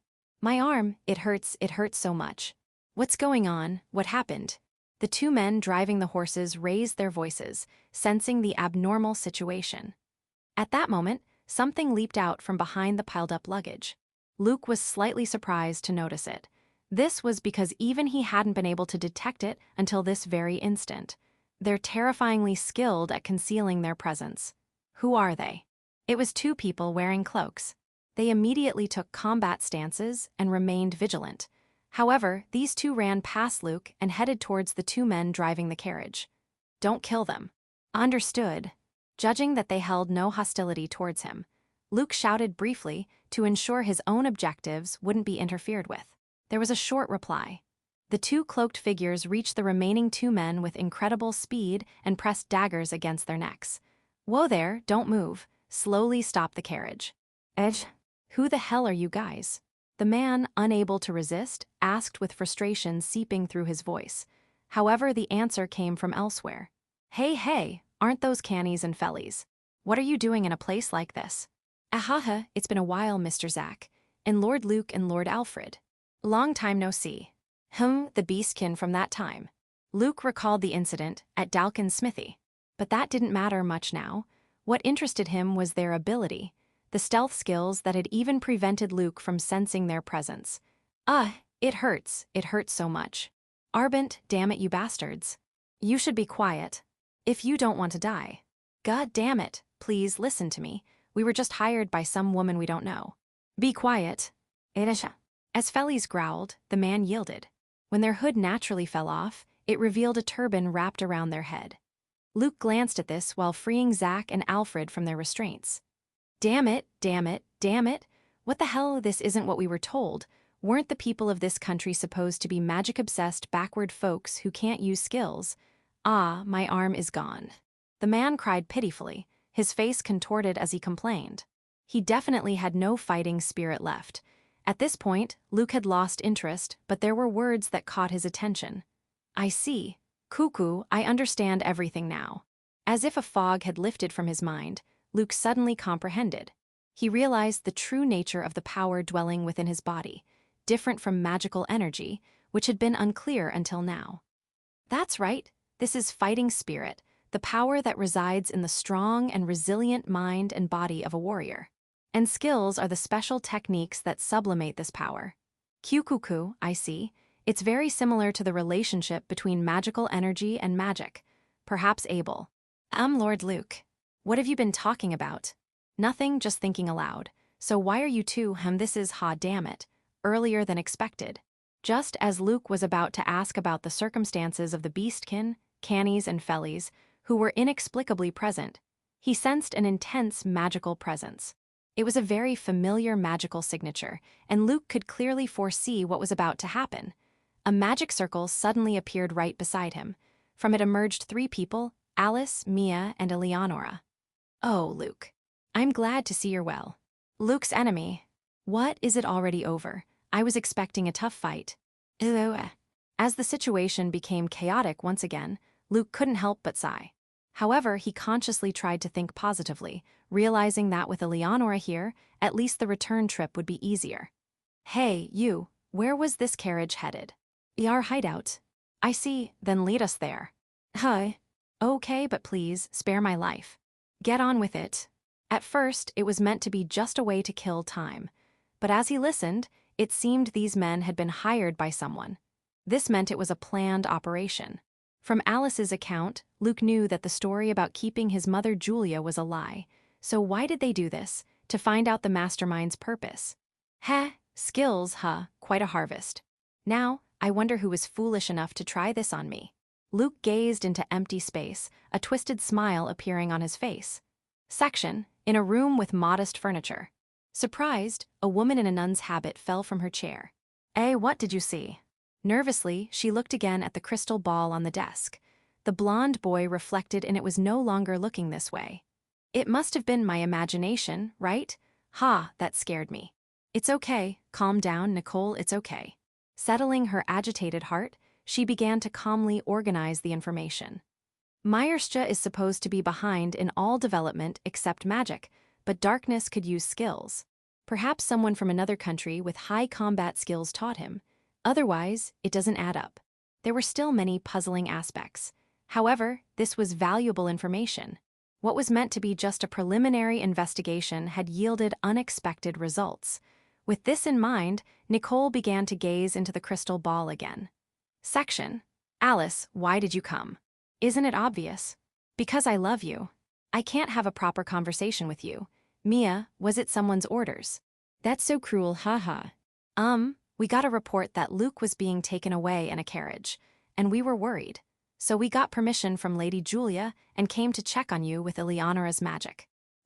That's easy to understand. Can't you even give an explanation like this? I'm sorry, if you look at me like that, sigh. Ha, you two are truly amusing. Mia looked pleased at being called easy to understand. Alice was excited by the scornful gaze. Eleonora laughed at this scene. So, I have many questions for you all, but first, tell me why you're here. Luke turned a sharp gaze towards the two cloaked figures, Cannies and Fellies. Well, you see, we saw Zack and the others being taken away. We jumped in on the spur of the moment. Looks like our help wasn't needed at all, though. Really? Oh, is that so? Thanks. No. Cannies grinned at Zack while glancing sideways at Luke. There was a look of intense fear in his eyes. So he really can use skills, but I, who have researched thoroughly, know. This teenage boy mastered skills without being taught by anyone. This meant that the boy before him had single-handedly leaped over the history, leading up to the establishment of the concept of skills. With a chilling thought and a shudder, Cannies unconsciously held his breath. Luke sensed this emotion slightly but didn't understand the reason, nor was he particularly interested. However, he was greatly intrigued by the fact that even he hadn't noticed their presence. As he was about to question this, he felt a tug on his sleeve. It was the other beastman, Fellies. What is it? I want to talk tonight. Sir. It was an awkwardly formal speech, and for some reason in a low voice. Though Luke didn't understand the intention, he himself had many questions for these two. It was exactly what he had been hoping for. That's fine. Thank you, sir. That guy, doing things on his own again. Cannies, who had grasped the content of the conversation with his superior hearing, thought he would have to lecture him again. At that moment, who is this child? Alice, who didn't like the secretive atmosphere, cut in, with an obviously displeased attitude. I don't know who you are, but aren't you acting a bit too familiar for a slave? And no way. It was Mia who raised her voice. Luke's new. Woman, this is NTR. Cut it out, will you guys? Me too. Mia was about to say pawn, but Alice misunderstood and started to get excited as usual. Luke accurately sensed this sign and put a stop to it. He was used to it by now. Sighing, Luke switched his thoughts. Hey. Guy what? He questioned the man who was writhing in pain, holding his arm. Who's the client? I don't know. Really? It's not a lie. I've known the boss for a long time, so I was at the deal too. They were wearing a hood. I couldn't even tell if it was a man or a woman. Just that they paid well. Are you mercenaries? That's right, I'm really sorry. I'll give you as much money as you want. So please just spare my life. Stop the useless chatter.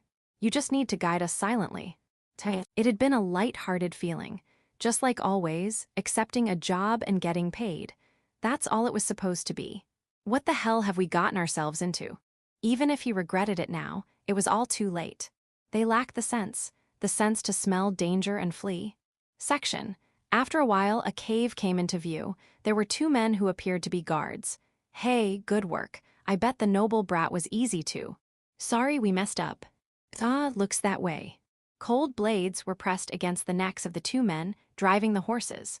The horse-drawn carriage stopped elegantly. Then Luke and the others got out, and the man who had lost an arm was carelessly thrown to the ground. What? A bend. Everyone, gather all the mercenaries here. Luke said this without changing his expression as soon as he got out. Confusion colored the faces of the 2 guard men. You too, go back. Is it okay? Yeah, let them go. Understood. Cannies and Fellies released the men. The man who had lost an arm, Arbent, was also told to go back by Luke's eyes and gestures. This mercenary group had no hesitation in getting involved in evil deeds as long as they were paid. However, many of them had survived wars together, so their sense of camaraderie was very strong. What a fool. He released the hostages so easily. There was confusion, but even more relief. As long as they could get their comrades back, they could handle the rest somehow. Looking around, there were 8 men and women in this place, including the target boy. Moreover, 3 of them were clearly noble ladies unfamiliar with combat. Hurry up, don't keep me waiting too long. Yeah, we'll bring everyone right away. Supporting their injured comrade, the men went into the cave. With a slight upturn of the corners of their mouths, smirking, a few minutes later. Well, noble, looks like you took care of our comrade. There, nearly 50 mercenaries had gathered. Is this everyone? Oh, what did you say? Agort, the leader of this mercenary group, slightly furrowed his brow. Luke hadn't changed his expression even in front of this many people, and for good reason. They had a fatal lack of knowledge about magic. Strange people who could do mysterious things. That was their idea of magicians. However, Agort wasn't careless. The man whose arm Luke had cut off was the 3rd strongest in this mercenary group. He couldn't be careless, and he was also Agort's old friend. Don't think you can die easily. I'll show you hell. He couldn't forgive such treatment of his comrade. The fact that he had already acted against Luke based on his own judgment was no longer in his mind. All that remained was anger that made his guts boil. Is this all? Hi. Suddenly, Luke showed an obviously disappointed look. It goes without saying that this act grated on the nerves of the men facing him. Alice. What? You do it. Is it okay? Even if I take away your fun. It's fine. More than that, I want to see your magic after a long time. At that moment, a kind of joy Alice had never felt before ran through her entire body like an electric current. What is it? Nothing. If that's what you want, I'll show you everything I have. Multiple magic circles reaching to the sky. An immense magical power, cold enough to freeze, raged like a storm centered on Alice. It was enough to make even those without knowledge instinctively sense danger. What is this? Boss, this is bad. I don't know what it is, but this is incredibly dangerous. We need to run. Don't be stupid. They did this to our comrade. We can't run away. Let's get them. The men who had made up their minds started running all at once. The distance rapidly closed. The target was, of course, Alice. If they could cut off her head before she did anything, it would be fine. But, world of ice. That merciless cold air froze the men in an instant. Originally, Alice was supposed to be unrelated character. However, after meeting Luke, her fate was altered. Watching the mock battle between her brother Yurand and Luke, her desire to become stronger intensified, and she never neglected her efforts until this day. Her oversized talent, continuously polished, blossomed into overwhelming magical power. Magnificent! Not only did she freeze the men, but she also froze the entire surrounding area. Looking at the silver world spread out before him, Luke could only utter words of admiration. Foo-foo, I'm happy. This was rare for her, to blush so obviously. Truly magnificent, to think it could be this much. Alice, will you fight me seriously? Elanor exclaimed excitedly. Wow, amazing. Zach muttered childlike impressions while breaking out in a cold sweat. Scary, such a beautiful girl. Magic is scary. Zach prided himself on having developed some tolerance to monstrous strength after spending time with Luke. But he realized this was a complete misunderstanding. Anyone could see the match was decided. The frozen men would likely never move again. However, Luke, look at mine too. Hey. Impressed by Alice's magic, Luke was slow to notice. The enormous magical power Mia had been quietly building up. Unlike Alice's, hers was rough, like it could slice through skin, and once again captivated Luke's eyes. What existed in Mia's heart was an intensely fierce jealousy. She acknowledged Alice. But of course, there were feelings she couldn't come to terms with. This wasn't about logic. She wanted him to look at her too. She wanted him to look only at her. More. Her magic was filled to the brim with such murky feelings. Luke thought he should stop her, but he couldn't. The intense desire to see that magic made him swallow his words. When did these two, Alice and Mia? In terms of combat ability, they initially didn't pique Luke's interest. But they had achieved such rapid growth that it deviated from their original story, all because of their encounter with Luke. Lightning hammer. Thunder rends the world of ice. A single, massive bolt of lightning falls like divine punishment. The sight was mystical and fantastical. Ahahaha, what excellent magic. Why did laughter well up? Luke probably doesn't realize how distorted a smile he's wearing right now. The lightning, as if mocking the laws of nature, instantly melts the world of ice. Even as it changes to water, it's rapidly heated, causing steam explosion. The air expands at a terrifying speed. It was because Luke realized this possibility that he tried to stop Mia, but spatial severance. Eleanor's magic envelops everyone present. Cuckoo, unnecessary meddling. Don't say that. Let me do something too. A thunderous roar echoes. Everything is blown away like scraps of paper, turning the entire area into scorched earth in an instant. Naturally, the flesh of the frozen men scatters too, but all of it is blocked by Eleanor's magic. I'm sorry. As the dust slowly settles, Mia softly murmurs words of apology. Her small body looks even smaller than usual. I'm always like this. I can't do anything right. Intense self-loathing. Tears on the verge of spilling can be seen at the corners of her eyes. At that moment, a hand is placed on her shoulder.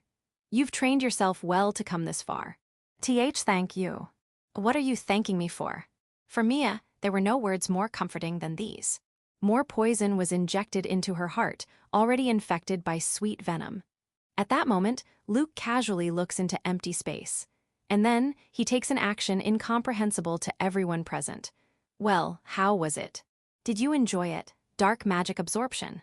Luke cast a spell towards the empty space. Section, the magical contract with the ice dragon Dia. That single experience made Luke certain of one fact. An invisible magical connection. This is something that would take magical researchers an unimaginably long time to even grasp a fraction of, but he wouldn't know that. By forming a master-servant contract with Dia, Luke became certain of this existence. No matter how far apart they were, he could definitely feel Dia's presence through this connection. Now, let's go back to some time after Luke and the others were loaded onto the cart. Through several magic spells that were constantly active, Luke sensed the presence of someone's magic. Being careful not to alert the other party, he investigated more closely and realized they were being monitored. At that moment, Luke had an inspiration. When using magic remotely, doesn't this magical connection exist as well? If so, can't we use it in reverse? He further developed the knowledge he had gained. And with his monstrous talent, he became certain. It can be done. Luke first started by reverse tracking the other party's location. Keeping in mind that they were being monitored, he was careful not to be noticed. By the time they reached the mercenaries' hideout, he had completely grasped the other party's location. The presence was in the royal capital of the kingdom of Myerstia. Luke was slightly surprised. There was quite a distance from here to the royal capital. It was an incredible level of magical precision. Well, how was it? Did you enjoy it? Dark magic absorption. However, it posed no problem. Luke's dark magic traces back the invisible connection between the royal capital and this place. And then, section, it happened so suddenly. Just as I was strengthening my vigilance against this country's magical power after witnessing the tremendous magic of the two girls. The target, darkness, grinned at me. In an instant, dark magical power overflowed from the crystal I had been peering into. The sensation of being mercilessly robbed. My magical power pouring out as if a hole had been punctured. No matter how much I resist, it's meaningless. That only increases the sense of powerlessness even more. What is this? Magical power without an attribute. Is it just an application of information magic, or is it a magical tool, or perhaps magic amplified by a magical tool? Well, it doesn't matter. Darkness is saying something, but I don't have the composure to hear it right now. It's not painful, it doesn't hurt. It's far more terrifying. An indescribable intense pleasure was dominating my entire body. At that moment, an old memory resurfaced. It was from when I was a child, offering prayers to God. What I remember is the urge to urinate, an intense urge to urinate that I couldn't hold back, but I absolutely couldn't speak up. How could I say, "Can I go to the bathroom?" while praying to God? So I wet myself. Yes, that's right. The sensation of having my magical power forcibly taken by dark magic is very similar to that unforgettable sensation of wetting myself. Shame, humiliation, and a little bit of pleasure mixed with a sense of release. My body shuddered.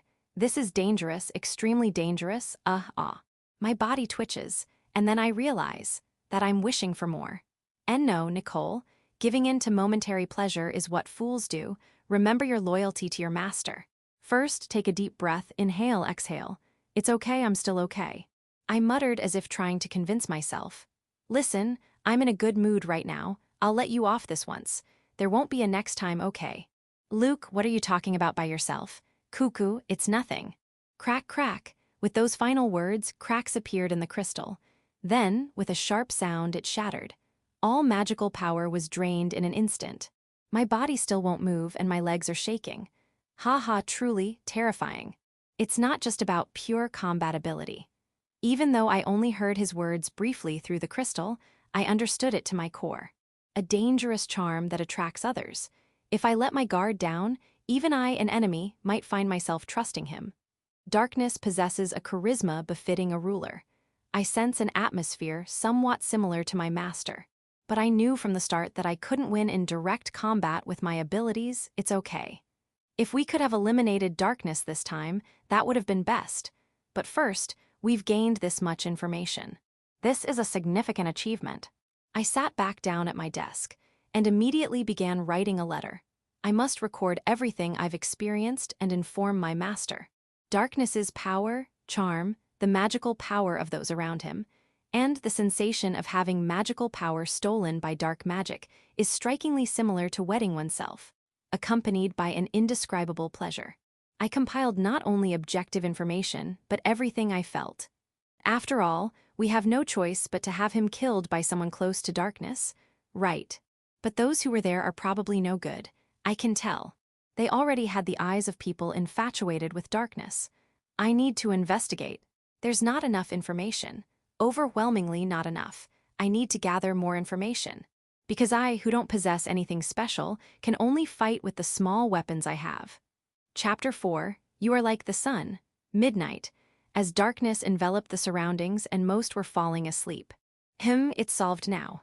After several days, I finally removed the multiple layers of protective magic cast on the flute of domination. I put down the magnifying glass I was holding on the desk and looked at it again with my naked eye. What's this? What I thought were scratches began to disappear. I could barely sense a faint, almost vanishing magical power. I see remarkable technology.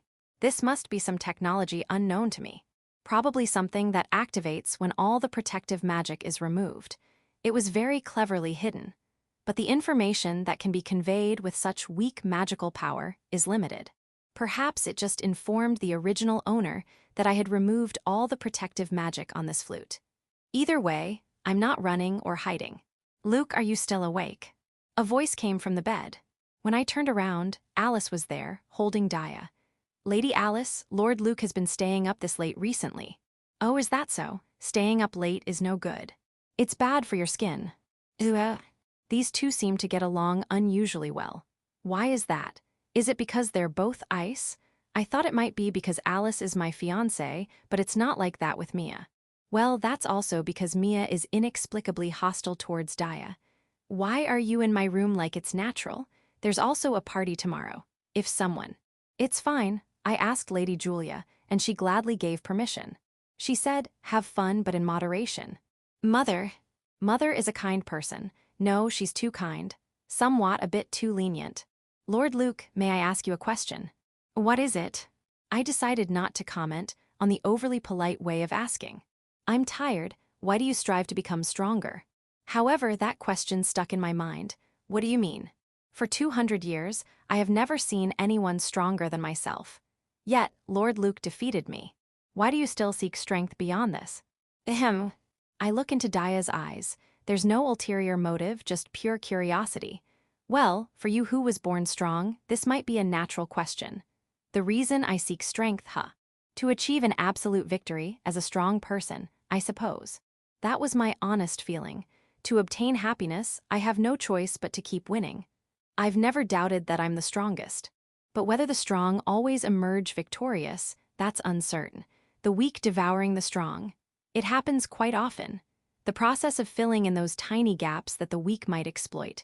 That's what I believe effort is. Sigh to win, to keep winning.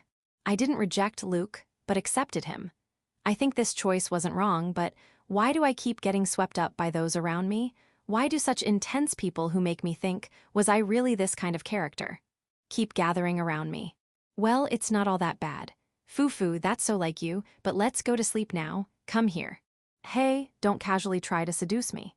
I'm not seducing you. I'm just inviting you to bed. Gee, that's exactly what. Knock knock. At that moment, a knocking sound echoed from the window. When I looked, there were two people wearing turbans. Section, the Great Isprit Forest. While this forest brings various blessings thanks to the spirits, it also has a characteristic of harboring increasingly vicious monsters as one ventures deeper into its core. It's truly fitting to describe it as a natural fortress.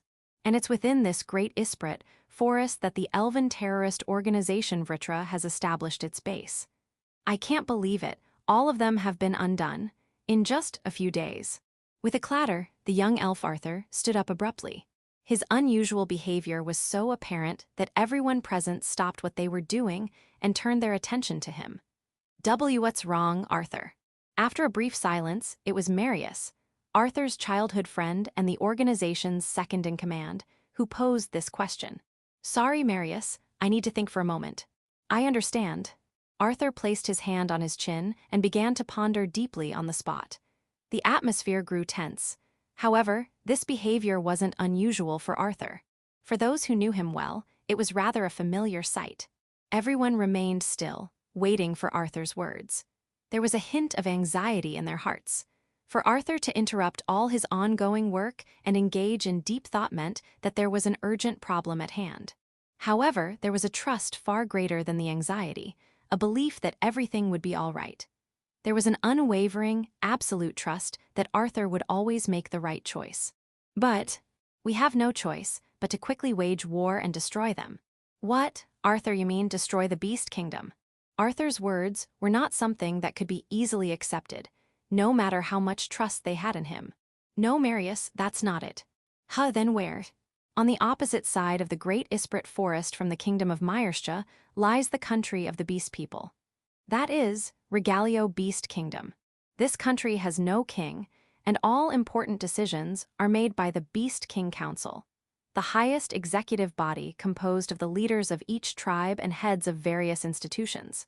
One of the characteristics of the Beast Kingdom is that they continue to engage in skirmishes, still aiming to bring the stateless elves under their control.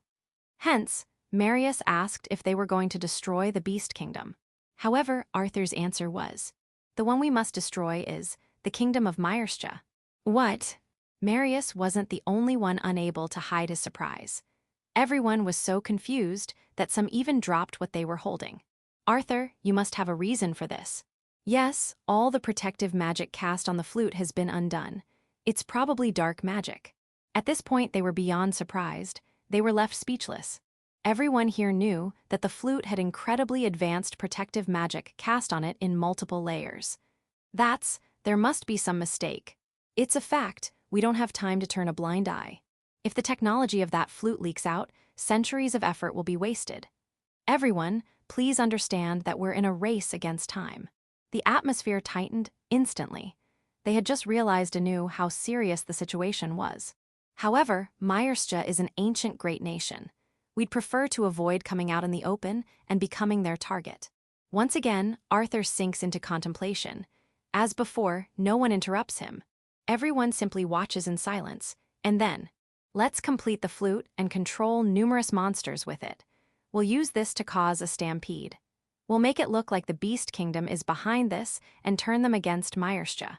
Even if we can't destroy them, we can at least gauge Myerstia's military strength. This was the answer he arrived at. There was no one who could argue against it.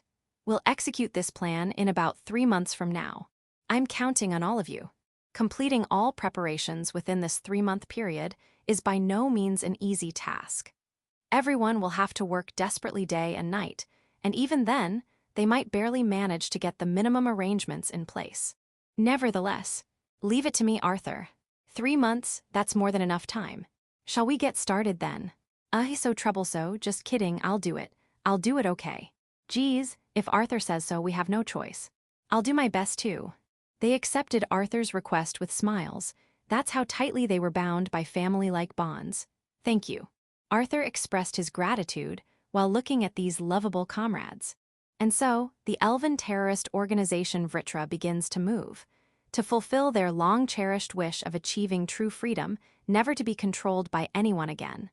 Section. You're late. We're very sorry about that. Luke opens the window, and 2 turbaned figures enter the room. They immediately remove their turbans and outer garments, kneeling on one knee and bowing their heads. Let me greet you again, Lord Luke, but before that, over there is. Why is there a beast person here?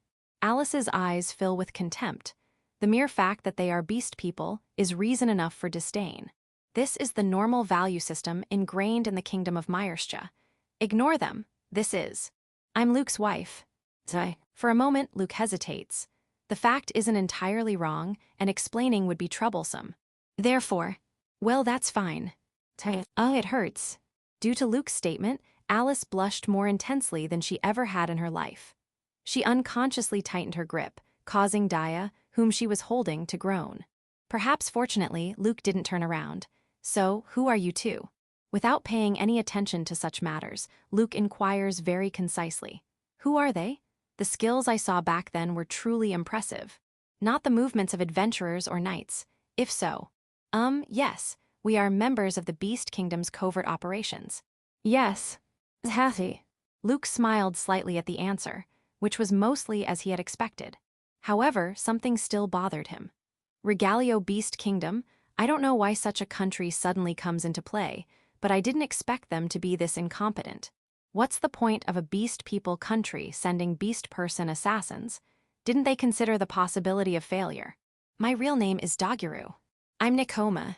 As you can see, we're not blood related. But well, we're like siblings. Yes. Thank you for your time today. Thank you very much. Doguru and Nicole, formerly known as Cannies and Fellies, bowed their heads once more. Alice simply listened quietly to the conversation. When Daya tried to interject, she gently admonished, "Don't interrupt." I see, so it was you who attacked Aslan. No, that's not correct. It was likely the work of the Holy Kingdom. The Holy Kingdom, you say? Yes. For the past few years, the Holy Kingdom seems to be plotting something. They even sought an alliance with the Beast Kingdom. The term Holy Kingdom should have been unfamiliar, yet Luke felt a strong sense of recognition. He couldn't pinpoint exactly what, but something felt off. This meant, it's deeply connected to the original story. Did you say something? Never mind, so why are you two talking so freely? From what I hear, you seem to be enemies. No, we have no intention of being hostile at all. None, we're scared, we might cry. Dark magic emanated from Luke, causing Doguru and Nicole's fur to stand on end. We don't have the slightest intention of being hostile. We came today to convey that, yes. None at all, not even a bit. Luke pondered while looking at the two before him again. These guys also feel slightly familiar. I'm not interested in how they were supposed to be involved originally, but I can tell that this current situation isn't according to the original story. I sense trouble brewing. If only Zach were here. If you'd like, we could become Lord Luke's allies. Not interested. What but? Sadness. Doguru visibly deflated. Nekoma claimed to be sad, but remained expressionless.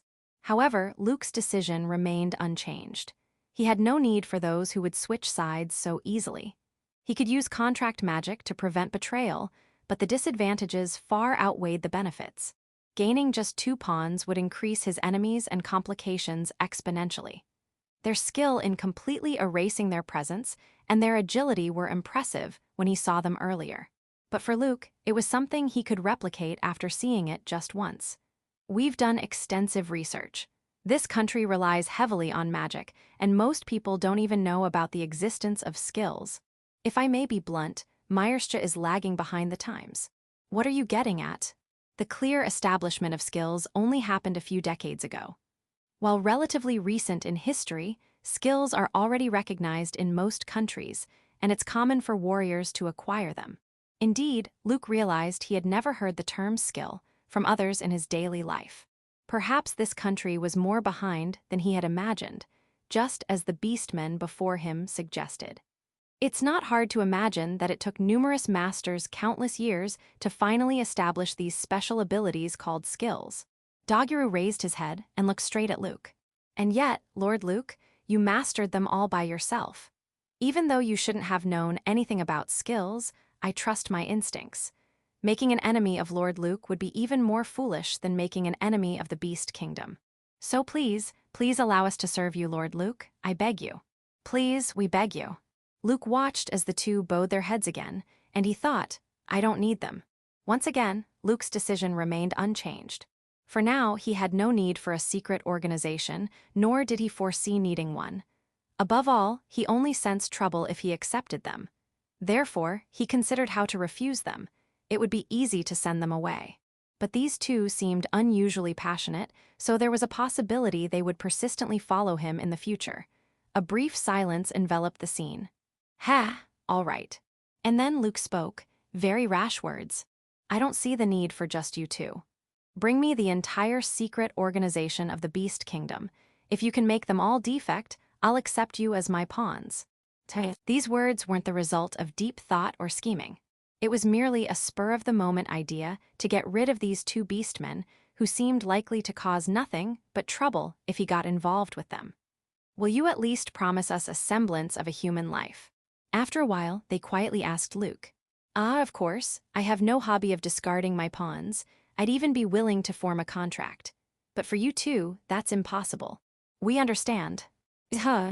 He thought they would give up and leave. He was aware that he had imposed an impossible task, but looking at Doguru, his eyes were filled with determination and resolve.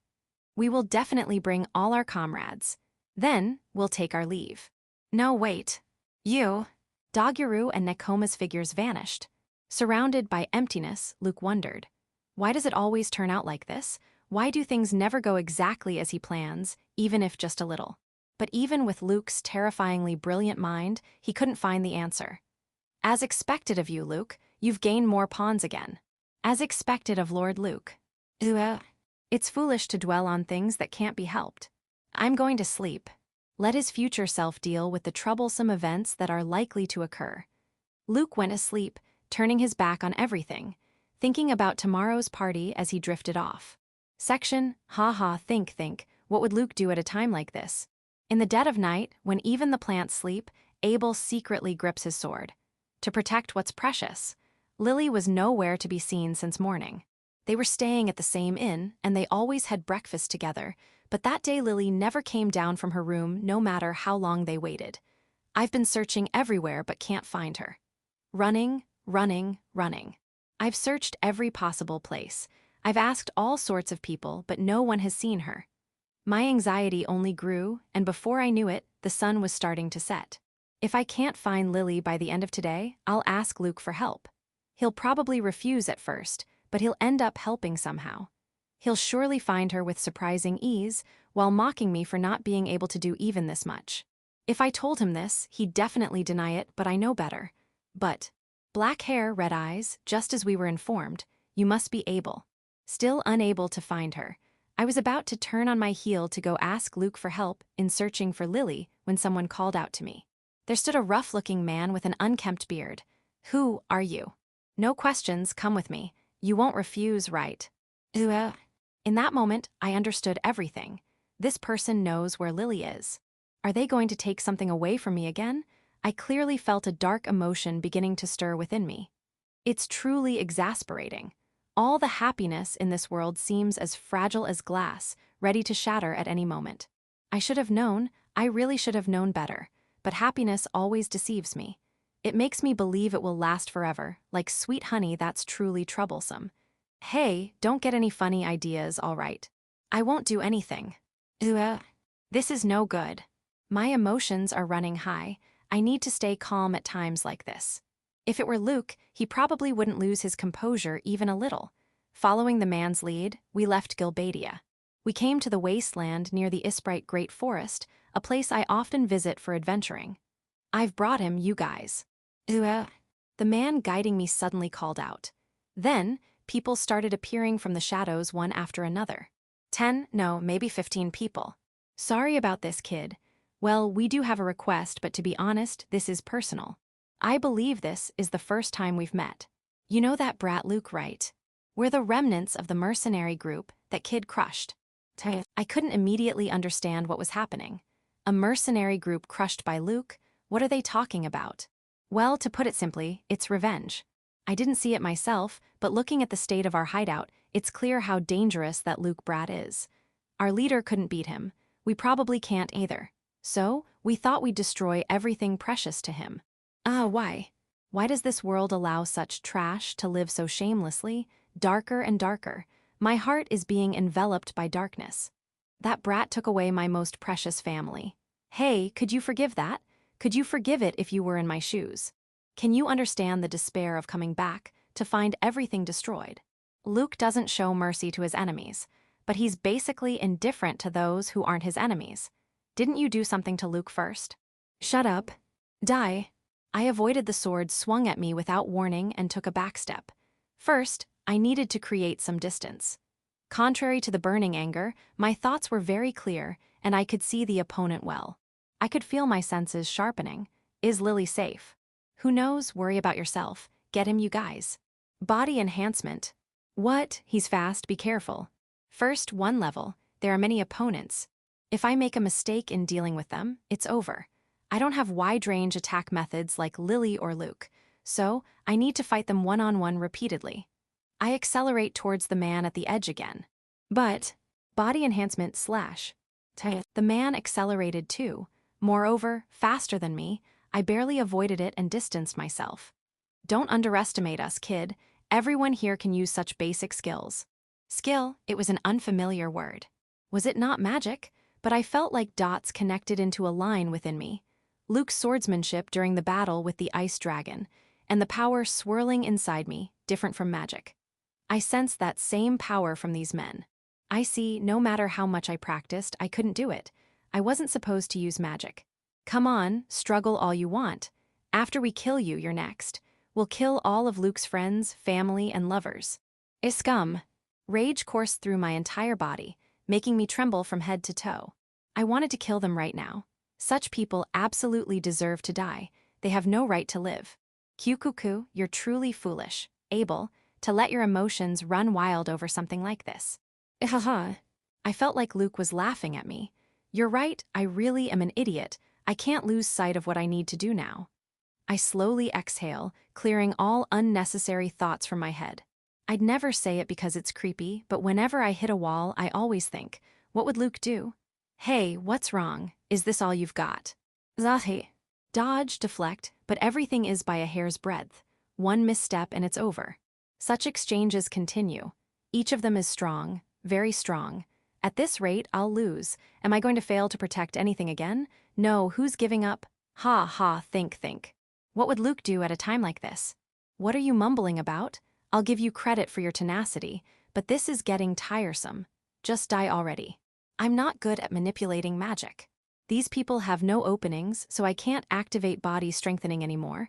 I gather all my strength and leap backward. It's over. Slash. Another man who had been lying in wait swung his sword. My instincts tell me. I can't dodge this, nor can I block it. In the moment stretched to its limit, various memories flood into my head like a muddy stream. I realize this is what they call a life flashing before your eyes. Am I going to die? Here. Without having accomplished anything. Without having protected anything. No, I can't die. I have to save Lily. If I'm going to die, at least let it be after saving Lily. I won't let them take anything from me ever again. Abel, the trigger is always something small, so don't rush. That moment will surely come. As my master's words resurfaced, I felt like an electric current ran through my brain. Luke's swordsmanship, that I had been watching up close all this time, flowed through my mind at high speed. QQQQQQQQQQQQQ. On the brink of death. For some reason, a laugh like Luke's escaped me. It felt like everything I had accumulated until now was taking shape in an instant. And a sense of omnipotence, as if I could fully control what I couldn't grasp before. A certainty that this is it. Channel this power, different from magic, into the sword, into my body. Flow. Slash. My slash broke the man's sword and sent his head flying. Amidst the fountain of blood raining down, I think I was probably smiling. Surprise, fear, anger. The people around me look at me with various emotions. Unnecessary information disappears from the world. That's right, let's try enhancing with this power. Haha, I can't do it well at all. I really can't match Luke after all. But this is good enough for now, body strengthening. Just once, yet many times more power than magic courses through me. At this moment, I clearly understood. I can't imitate Luke's brilliant swordsmanship. Even if it's clumsy, I should carefully observe the opponent, predict, identify the slightest opening, and drive in my slash. This is what I need to hone to the utmost sharpness. Because I'm not talented, I can't afford to misalign the direction of my efforts. I kick the ground with all my might. With a violent, explosive sound, the distance between me and the enemy rapidly closes. Why so faz? I cut off his head. Right now I feel like I can do anything. Next. Jaya. Wawai. Lajaya. I'm sorry, please just spare my Lee. I keep reaping lives one after another. Luke would surely show no mercy. You can't show even the slightest opening to people like this. You have to be thorough to the very end. 3 left. I need to leave one alive to extract information about Lily. As I'm thinking about this. That's enough, don't you think? You pass. Out of nowhere, I hear a clear woman's voice. Section. That's enough, don't you think? You pass. Abel reflexively turns towards the voice that came from nowhere. But there's no one there. Then, next. He immediately sharpens his senses and searches for a presence. The reason he didn't use magic detection, which he should have used many times before, was because the current Abel unconsciously understood that this way was better. However, the result was the same. Apart from the frightened men in front of him, he couldn't find anyone. There was no presence either. That's why Abel maintains his vigilance and concentrates. Your strength is sufficient. Oh my, upon closer look, your face. No, it couldn't be. Where are you? Show yourself. Is Lily safe? Abel couldn't hold back and let out his emotions. The woman's voice, strangely calm and devoid of any tension, was unbearably unpleasant. The owner of the voice is Nicole. She's the person who previously hired mercenaries to kidnap Luke. Lily is safe. I'll let you hear her voice now. Abel. Lily. The voice changes, a slight relief that Lily is safe. And then, despair floods in all at once at the possibility that her life might be taken away soon. I'm sorry, I'm so sorry, sorry, I'm really sorry. I let my guard down. I wasn't thinking at all. I always act so high and mighty, but I'm such an idiot. I'm so sorry. Stop apologizing, Lily. It sounds like you're the one at fault, when it's all these bastards' fault. Listening to Lily's voice, weaker than he had ever heard before, Abel felt like his heart was being torn apart. Because the first thing she said wasn't help me, but I'm sorry, an apology. You're strong, Lily. More than anything, she regretted becoming a burden to Abel in their current situation. Because he understood this, Abel felt frustrated and pained. Unforgivable. It's absolutely unforgivable. If anything happens to Lily, I will never forgive you. Abel's eyes darken. They seem to firmly capture Nicole through the crystal, even though she should be invisible, making her shudder a little. Fine, if you want her released, you'll obey my orders. But even Nicole has things she absolutely cannot yield on. Without any special powers herself, all she can do is use everything at her disposal, even if it means being ruthless. It's not that Nicole feels no guilt. However, there are things that must be done even if it means killing one's own heart.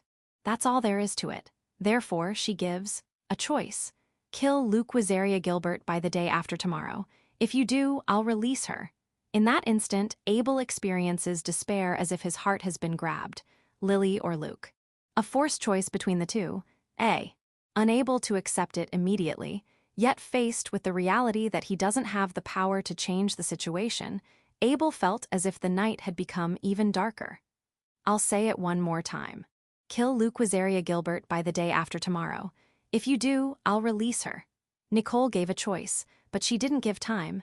She knew from experience that it was more effective that way. Don't forget, I'm always watching. It's useless to think of anything clever. Well then, good luck. W8, wait a minute. He shouted reflexively, but there was no response. Still, there was one thing he wanted to say. Lily, you don't need to worry about anything. I'll definitely save you, just hang in there a little longer. Everything will be all right. You don't need to worry about anything. Abel shouted so loudly that he was slightly out of breath, hoping that somehow this voice would reach her. The remaining mercenaries had already fled. Abel was aware of this, but given Nicole's unclear presence, he had no choice but to let them go. Ha ha ha. He clearly felt something snap inside him. Abel slowly and quietly fell to his knees and put his hands on the ground. And he lightly punched the ground. A bit harder, he punched the ground. Even harder, he punched the ground.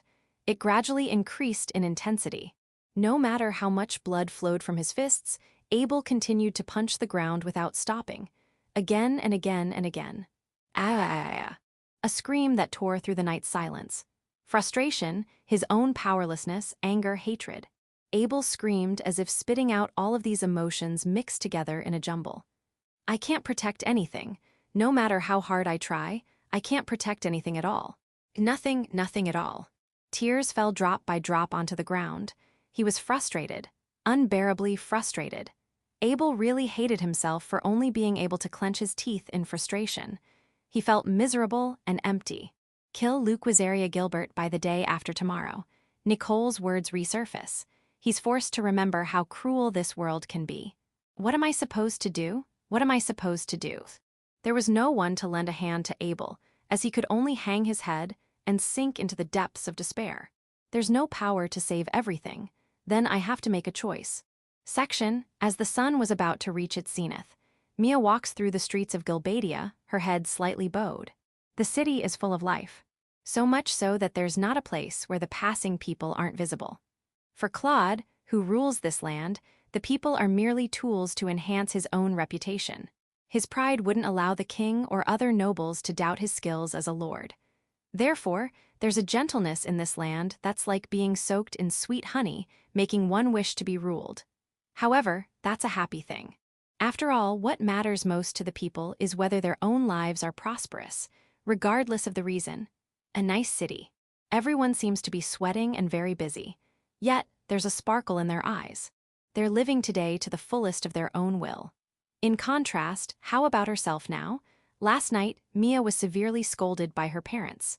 Not because of unreasonable anger, but for a very legitimate reason.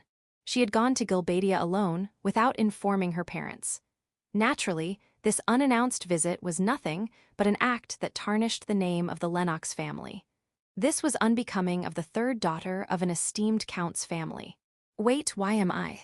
Before she knew it, Mia had come to the front of the Gilbert mansion, an awe-inspiring, majestic residence. She was about to turn back immediately but stopped. She really understands. She wants to see Luke. And if possible, she wants to be comforted. She wants to be acknowledged. She wants to be told she's right. Really, I hate. Mia deeply hated her weak self for harboring such convenient and spoiled desires. What am I doing? I should go home quickly. Wait, Mia Klein Lennox. Her body jumped as if her heart had been grabbed. Someone had stopped her. As soon as she recognized this, Mia immediately turned around. Marquis Gilbert. Standing there was Luke's father, Claude. Their eyes meet. Just that is enough to make her shrink.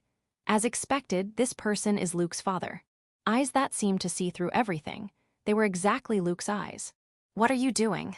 I am sorry, I was just passing by.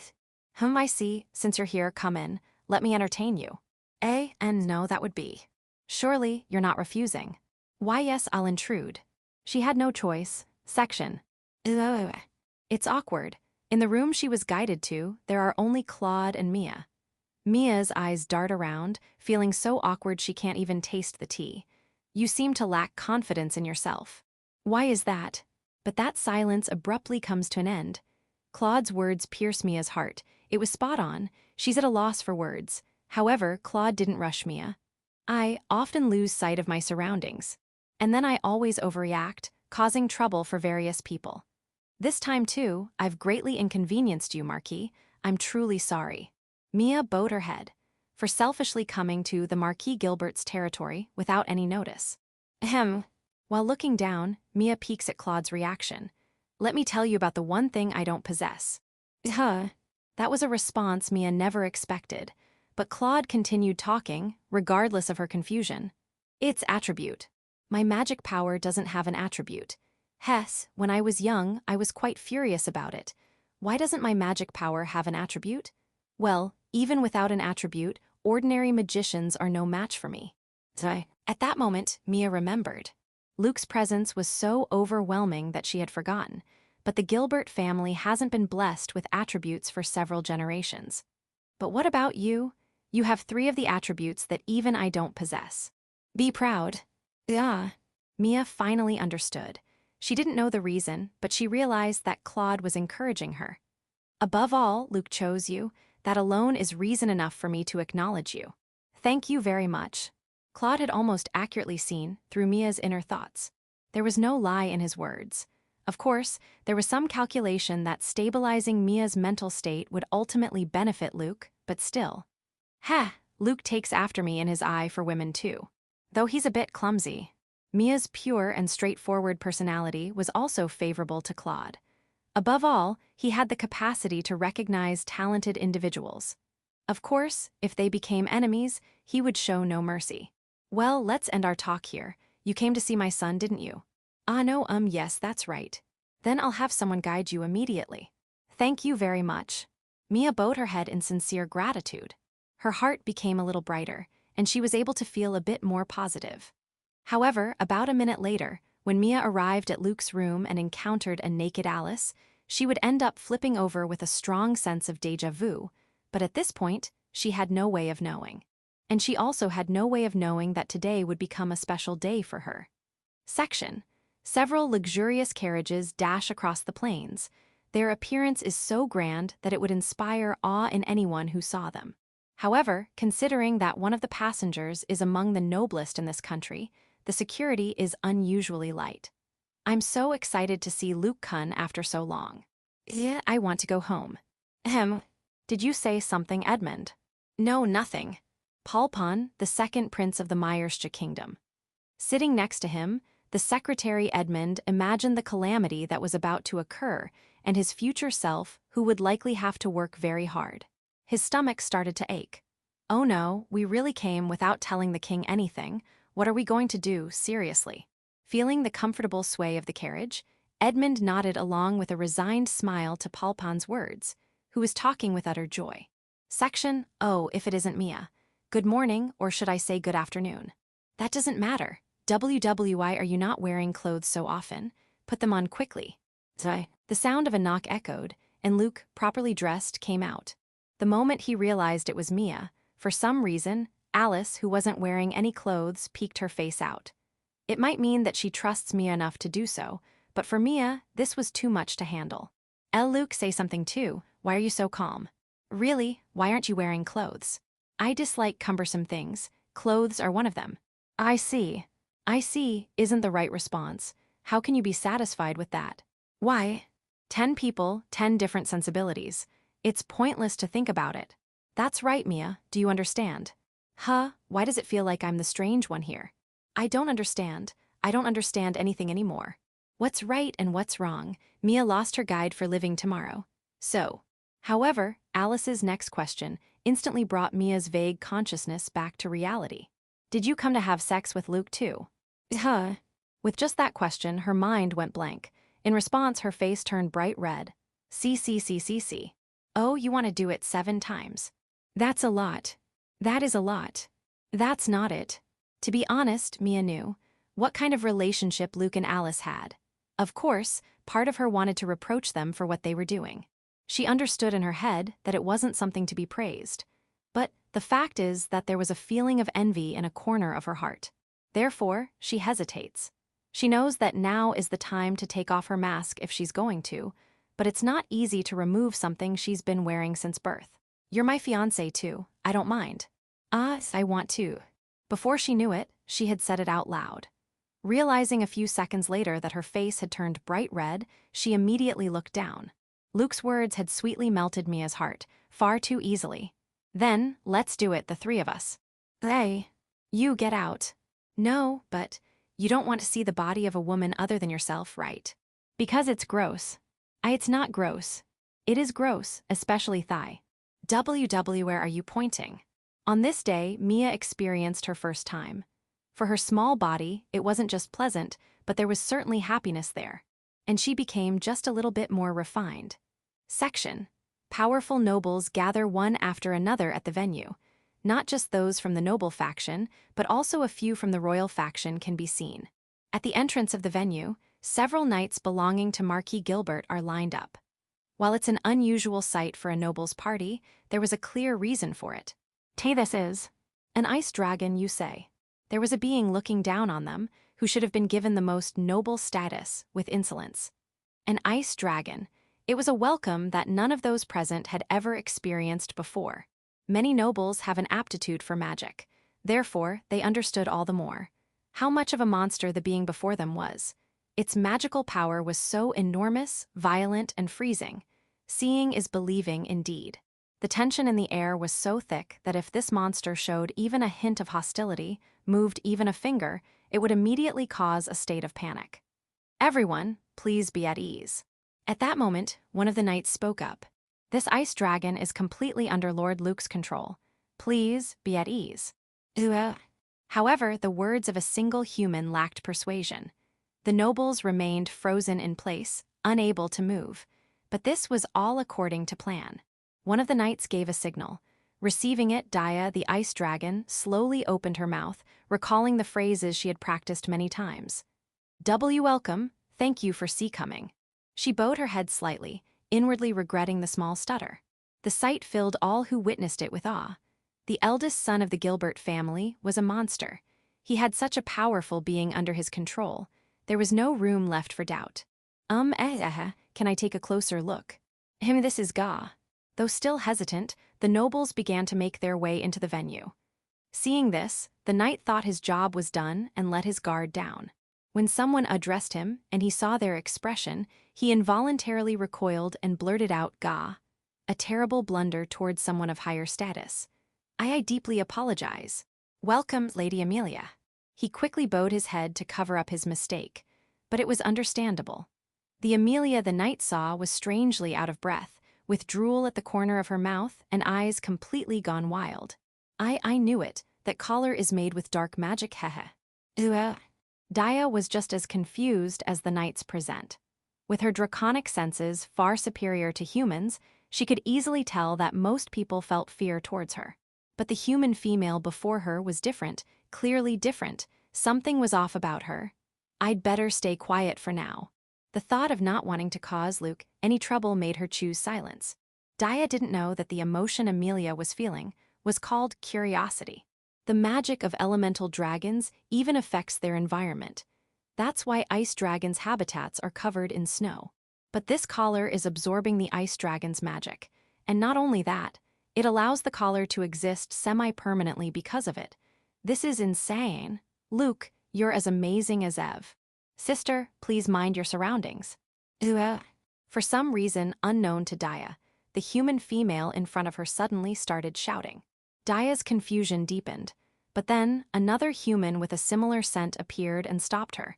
Dia felt relief without realizing it. Freja, look at this. I understand. However, we should greet Marquis Gilbert first. Freja, Amelia's sister and a teacher, stated what they should do next in a flat, monotonous voice. Why, you're right, I'm hopeless. When I see amazing magic, I just can't control myself. Let's go, sister, we shouldn't keep them why. Just as they started walking, Freja tripped on the hem of her dress. She fell spectacularly. But without changing her expression, she immediately stood up and said as if nothing had happened. "Excuse me." That was all she said to the dumbfounded knights, before walking towards the venue with Amelia. This level of incident wasn't enough to crack the iron mask she had cultivated over many years. Section: It's been a while, Luke. Are you well? Yeah. Congratulations on this occasion. I'm sorry to ask so soon, but about that magic. Sister. Yes, I'm sorry. Although understanding it was just social etiquette, Luke was getting irritated by the meaningless greetings from so many people. At that moment, familiar faces appeared. Amelia was as enthusiastic about magic as ever. Freja, the homeroom teacher, remained expressionless. But this teacher once hid in a locker with that same expressionless face.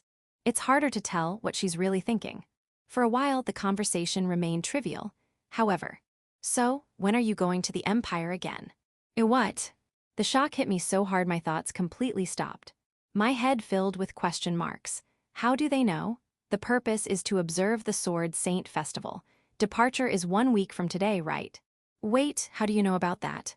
I had specifically created an adventurer identity to go to the Empire without any ties, along with Zach and the others.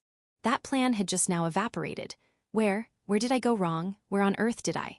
Oh, you haven't heard. Abel submitted an application to the Academy, and it was approved. My sister and I will be accompanying you. Looking forward to it. Abel. There's apparently an annual Sword Saint Festival held in the Empire, did you know? They say the sword masters from various countries gather there. Isn't it exciting? That damn brat, there wasn't a shred of conspiracy in this. Knowing that my plans were destroyed by pure goodwill only made me angrier. With just one move, everything was overturned with just one move.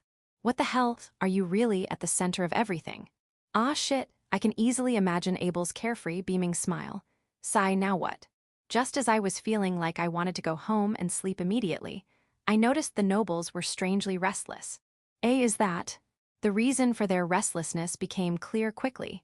Someone waving at us. Second Prince Palpon, the Gilbert family leads the noble faction. For a prince to show up at their party is highly unusual. The nobles of the royal faction must be feeling quite uncomfortable. Palpon headed straight to my father. Soon after, for some reason, he disappeared into a back room. Really, what did he come here for? I can only hope this doesn't make things more complicated. My stomach. Lord Luke, may I have a moment? As I was rubbing my stomach to ease the sharp pain, someone called out to me. What is it, Alfred? A boy named Abel is requesting to see you. What should I do? One thing after another. What is going on? Section: In a certain room, only 3 people were present. Claude, Palpon, and Edmund, who serves as a secretary. Claude had granted Palpon's wish, and the room was completely cleared of other people. An unusual tension filled the air. Cuckoo, Your Highness, I may have misheard, so could you repeat that once more? What did you say just now? I'll say it as many times as necessary. Marquis, are you considering usurping the throne? Palpon's question made the already tense atmosphere even sharper. I want to go home. I want to go home so badly. My stomach hurts. Edmund pressed gently on his aching stomach while breaking out in a cold sweat. Section: Recently, there's been a clear increase in people switching to the noble faction. A little investigation made it obvious. You, Marquis, are at the center of it all. It almost feels like you're not even trying to hide it. I took it as a kind of provocation, as if you're saying, try and stop me if you can. Cuckoo. In an instant, Claude's demeanor changed. Really, it's my bad habit. Perceiving this keenly, Palpon braced himself without letting his plastered smile falter even slightly, while Edmund visibly showed his agitation. I understand painfully well in my head. Such schemes should be carried out in the shadows. Palpon heightened his vigilance even further. Claude had just admitted to planning some kind of scheme. Admitting this fact to him, the second prince, should clearly be disadvantageous for Claude. Yet he admitted it without any hesitation. This means only one thing: there's no problem at all. Considering the worst-case scenario where his life might be taken right here, Palpon's mind raced. Edmund also understood that their lives were hanging by a thread, but his worsening stomach pain was disrupting his thoughts. But it just doesn't suit me. Why should I have to skulk around worrying about others' eyes? There's no reason for that. I just need to crush them head-on. It was immediately clear that this statement wasn't a bluff. And that's what made it more terrifying. Palpon quietly thought to himself that the person before him was indeed Luke's father and possessed enough power to influence the nation. "Do you intend to become king?" he asked again, feeling something close to certainty. However, "I won't be the one to become king. It will be Luke." Palpon's expression, which hadn't crumbled until now, slightly faltered. Edmund almost let out a cry, barely managing to swallow it. This was beyond anything he could handle. If so, further thought was meaningless. Having reached this truth, Edmund discarded all his previous thoughts and started thinking about something entirely different. If he managed to get out of here alive, he'd treat himself to all his favorite foods tonight. Section: "Hey, Alice, you're beautiful as always. How unpleasant. Would you mind disappearing from my sight?" "Alice, come on." Yurand, the eldest son of the Lonsdale family and Alice's brother, appeared at the party venue. It was inevitable that he would draw attention, having climbed to the position of vice commander of the 2nd Mage Brigade at an unusually young age. "I wanted to introduce someone to Luke today, but where is Luke?" At Yurand's words, Alice and Mia's gazes shifted. They looked towards the girl with glossy purple hair, Citrica, who was peeking out from behind him. Looks like he's not here. Well, I'll talk to him later. For now, let me introduce you too. You're Citrica, aren't you?" "Oh, and nice to meet you, Alice." "Oh, you know each other." "No, but we attend the same academy. Luke never remembers people he's not interested in, so I make it a point to remember them. They might become useful someday." Citrica thought quietly to herself. How unfortunate. Indeed, she had aided in the attack, but she had merely chosen her family when weighing them against an unfamiliar, noble family. Wow, Alice is as scary as ever, but Mia is even worse. My instincts are screaming danger. She's glaring at me so intensely. If she ever finds out about me. It was then that Yurand keenly sensed Citrica's inner turmoil. He smiled thinly. It was both as if evil had been condensed and as innocent as a child finding a new toy. "Actually, you know this girl was the one who helped orchestrate the attack." Yurand could easily imagine what his statement would lead to. He knew that Mia, a girl whose devotion to Luke went beyond mere affection, would lose control. He thought his magic could stop her. However, "Yeah, Mia, calm down a bit, huh?" Something unexpected happened, even for Yurand. It was Alice who lost control. His own sister, who was supposed to be as cool as ice in any situation, unleashed her magic without hiding her killing intent and without any hesitation. Despite his terrifying skill in knowing and manipulating others' hearts, he couldn't grasp how they twisted when Luke was involved. "Alice, wait." Section: "It was a quiet night." When Luke suddenly looked up at the sky, the starry expanse that usually evoked no particular feeling seemed to shine even brighter. Perhaps it was because he had grown weary of dealing with troublesome nobles. "I'm sorry, Luke, for calling you out so suddenly." If the man in front of him wasn't there, he might have just enjoyed gazing at the stars.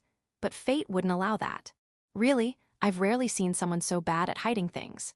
At first, he had intended to send him away, but there stood Abel, clearly different from his usual self. This piqued Luke's curiosity, if only slightly. "So, how far do you plan to walk? We've come to quite a deserted place." "Yes, we have." Abel's face as he turned around seemed normal, yet it was a mess of various emotions. "Luke, can I ask you something?" "What is it?"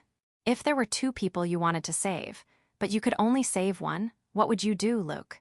"Happy." Hearing Abel's words, Luke gave a quiet smile. "What an absurdly foolish question, Abel." "It's flawed from the premise. There's no situation where I, of all people, would be limited by choices." Abel thought to himself. The boy in front of him was indeed his opposite. No matter how much he trained, he only realized how far he was from his ideal, unable to muster even a shred of confidence. Perhaps that's why the boy in front of him seemed to shine so brightly. What? The many emotions welling up inside turned into a single tear that rolled down Abel's cheek. Then, as if something had burst, tears began to flow uncontrollably. He couldn't clearly answer why he was crying, even to himself. Yet the tears wouldn't stop. Abel is faced with the reality that Lily has been kidnapped and that he cannot save her.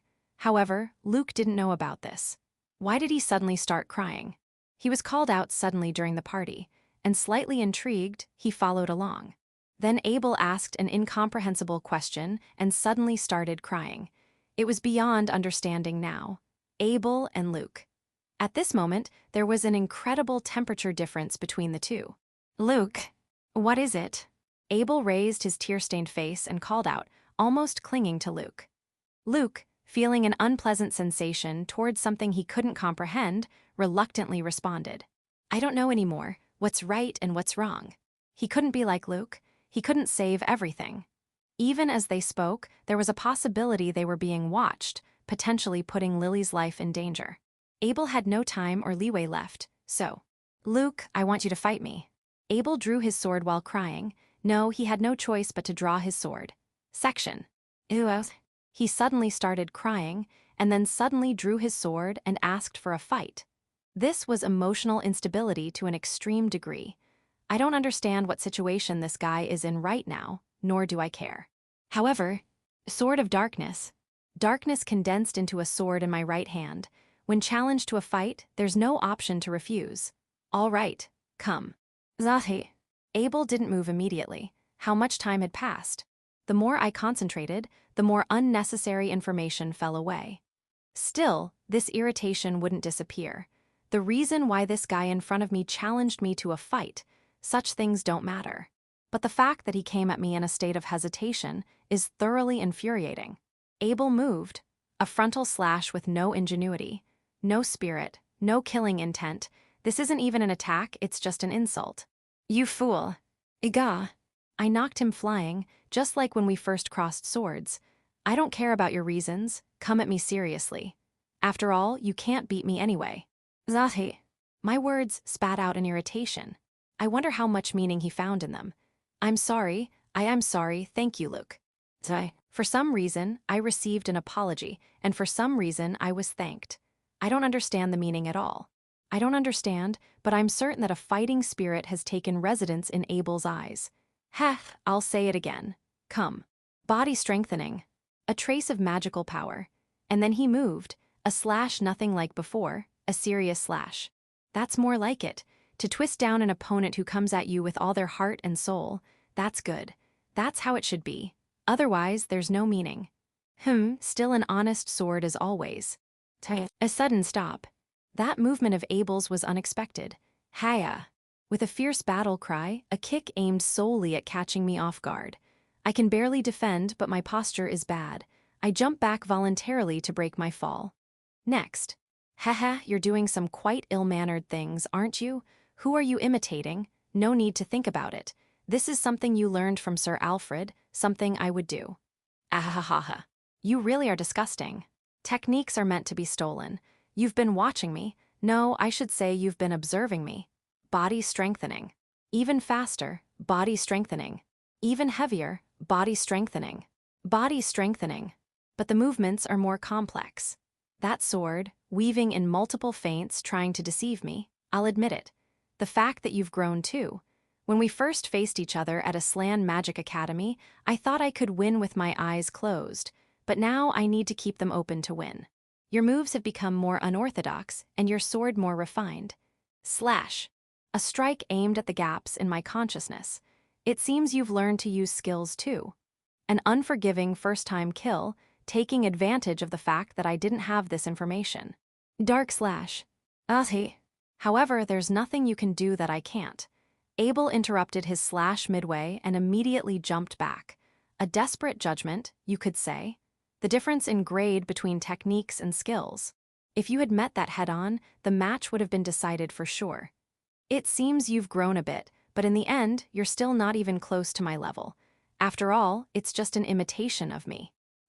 Indeed, this guy who has unleashed 5 stages of body strengthening is fast. If he were facing an average elemental mage, considering they're not used to fighting such an unusual opponent, he might be able to completely overwhelm them. However, it won't work on me. I don't need any special magic or skills.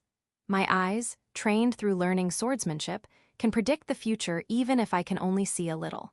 No matter how complex the movements become, I can discern habits and preferred patterns after crossing swords a few times.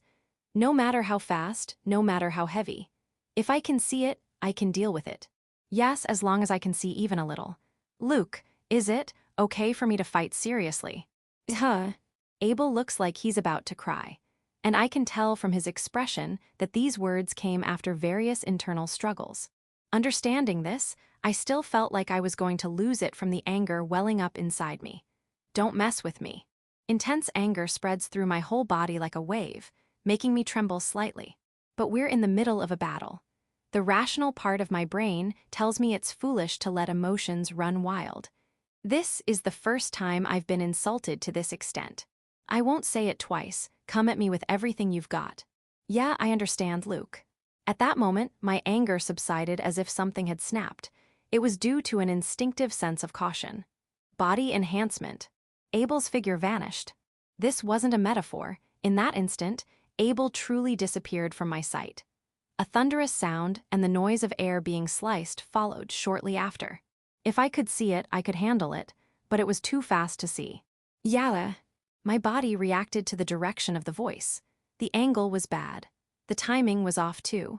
An incredible impact traveled through my entire body from my hands. There was no way I could deflect it, and I was blown away all too easily. Armor of darkness, wings of darkness. I used magic to control my body that had lost all control.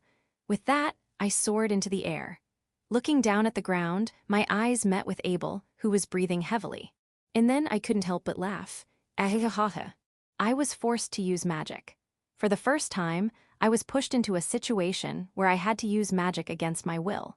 Moreover, although wings of darkness alone would have been enough to control my body, I had reflexively activated armor of darkness as well. That's how heavy that single blow was, enough to make even me feel a sense of danger. This is incredibly interesting. When was the last time my heart raced like this? What Abel did was extremely simple. It was body enhancement through both magic and skills. Simple, but extremely powerful. Such straightforward, easy-to-understand strength. Well, it's not impossible to replicate, but let's try a new magic for now. Eyes of darkness. Dark magic resides in my eyes. The effect of this magic is to absorb the magical power of those I see within a certain range. And it dramatically enhances all abilities related to seeing. And minimal body enhancement. I'll adjust with wings of darkness for the rest. This should be enough. Now let's start over. Here I come. Once again, Abel's figure vanished. No, he leaped at high speed to my front right diagonal. I can see it. If I can see it, there's no problem at all. No matter how fast or heavy it is, I can handle it. Yeah. Really, how naive. Despite attacking from a blind spot, he shouts, a sign that he can't fully commit to being ruthless. He's fast indeed. If my reaction is even slightly delayed this time, it would decide the outcome. But that's not a problem. A straightforward diagonal slash, probably his favorite or unconsciously preferred form. His overall movements have become more complex, but the first strike is still as honest as ever, Abel. There it is. Now I just need to let this power slip by. GH. Breathing, angle, timing, everything was perfect. I can't allow even a single mistake, but there's not even a 1 in a million chance of that happening. I swing my sword like flowing water. Abel rolls past me with his momentum intact, putting his hand on the ground and looking at me with eyes full of surprise. Just like when we first crossed swords. Is it over already? Not yet.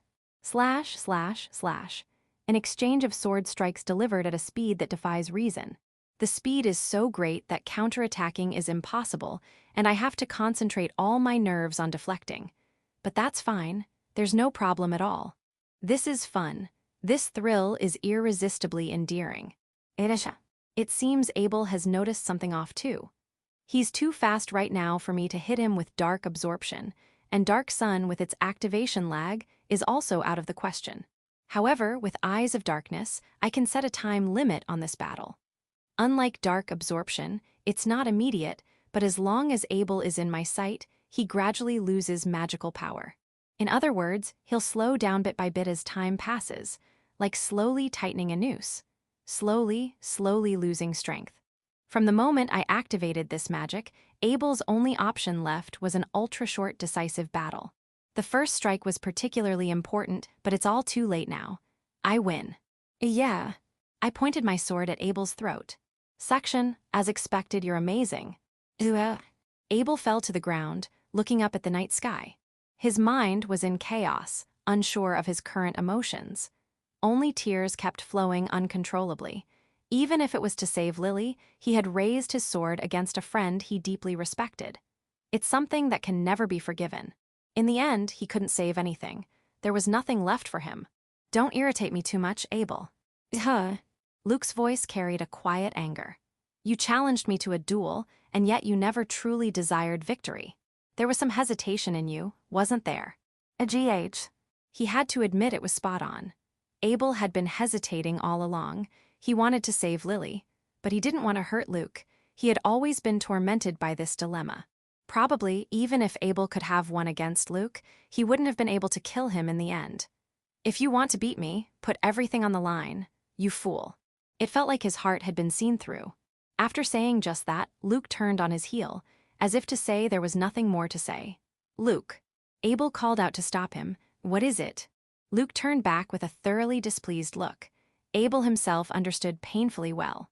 What he was about to say was far too selfish. Even so, he couldn't help but cling to that overwhelmingly large light. But contrary to Abel's feelings, Luke knew nothing of the circumstances. Therefore, Luke felt an uneasiness towards something he couldn't quite grasp. Won't you help me, please? At that moment, Luke was struck by an intense sense of duty. What is this? Fortunately for Abel, this was the territory of the Gilbert family Gilbadia. Moreover, many influential nobles were currently gathered in this area. If any problem were to occur now, it might damage the reputation of the Gilbert family. That's why Luke was considering lending a hand to Abel. However, such reasoning was nothing more than an afterthought. I feel an irresistible sense of duty that I must say this line here and now. Really, I'm keenly aware that there's a clear narrative in this world. Being compelled by something other than oneself. Normally, Luke would never allow such a thing. At least, that's how it should be, yet strangely, he found himself okay with complying. Is he expecting something? Me. Luke was, even if only slightly, anticipating how Abel would respond to those words. Abel. Thus, with a smile still on his face, Luke called Abel's name. What will you give me? And then he asked, I might help you, but as payment what will you give me? What can I give to Luke? The boy standing before Abel truly had everything. What could he possibly offer? However, the answer came surprisingly quickly. Because he had been watching all along, Abel knew. The one thing Luke could never have. I know what Luke really wants. From the moment they met, Abel was inexplicably drawn to him. To that overwhelming strength at all times. To that absolute power that could protect everything. But that's precisely why he understood what Luke was seeking. It was a worthy rival, right? To Abel's eyes, Luke was overwhelmingly strong. But he seemed to be limiting his power somehow. That's exactly why. I'll become one, a worthy rival that Luke can fight with all his might. There was a steel-like determination in Abel's eyes. There was no lie in those words. He was truly saying he would become Luke's worthy rival. Kyukuku ahahaha. Luke laughed, as if genuinely amused from the bottom of his heart. This is hilarious. You, of all people, becoming my worthy rival. You've gotten good at making people laugh, Abel. But it's interesting. Abel's words certainly shook Luke's heart. What he first felt was the fear of defeat. That became the driving force for his thirst for unfathomable power. However, the more he trained, the more he realized. Things were becoming boring. The more power he gained, the more the world lost its color. Before he knew it, it had become normal for him to fight while imposing limitations on himself. Therefore, deep in his heart, he had been seeking it, a worthy rival he could fight with all his might. I'll consider this deal made. Well, I'm not expecting much. So then. I'll help you, hurry up and... Thank you, Luke. Zahi. Get off, it's disgusting. Overcome with emotion, Abel hugged Luke and expressed his gratitude. Then, he explained the situation. How Lily had been kidnapped by the remnants of the mercenary group. How they might be under surveillance by an unknown woman. After hearing everything, Luke. What is that all? He showed no sign of surprise, as if it were just an ordinary, everyday occurrence. Dark magic sensing. Mercenaries, remote surveillance. Those words alone were enough for him to guess. It was the same person who had been monitoring when he destroyed the mercenary group's hideout. The surveillance wasn't a problem. When he had previously made contact with Nicole, Luke had improved his dark protection. It made it impossible for them to monitor him now. So, next, Luke used his magic sensing combined with dark magic to search for that magical energy over an extremely wide area. Well, it's unexpectedly close. Wings of darkness. Saying that, Luke took off into the sky at an incredible speed. Faced with the rapidly changing situation, Abel could only stand there dumbfounded. Luke really, eh? Then a thunderous sound echoed from afar. As he kept his eyes fixed on that direction. Here is this enough. Luke returned with a sphere of darkness. The sphere slowly fell to the ground, revealing two unconscious people. One was the woman who seemed to be the mastermind, and the other was Lily. I'm sorry, I'm so sorry, I'm glad you're safe, really glad. She was unconscious, but alive, not a single scratch. It was an absurdly anticlimactic rescue. It really was, just that for him. What had seemed an impossible, hopeless situation to Abel was something Luke could handle effortlessly. This is it, isn't it? Abel thought Luke was like the sun. Impossibly cool, impossibly admirable. Do whatever you want with that woman. I'm what, huh? As they both turned around, sensing a familiar enormous magical power, they saw a giant ice pillar.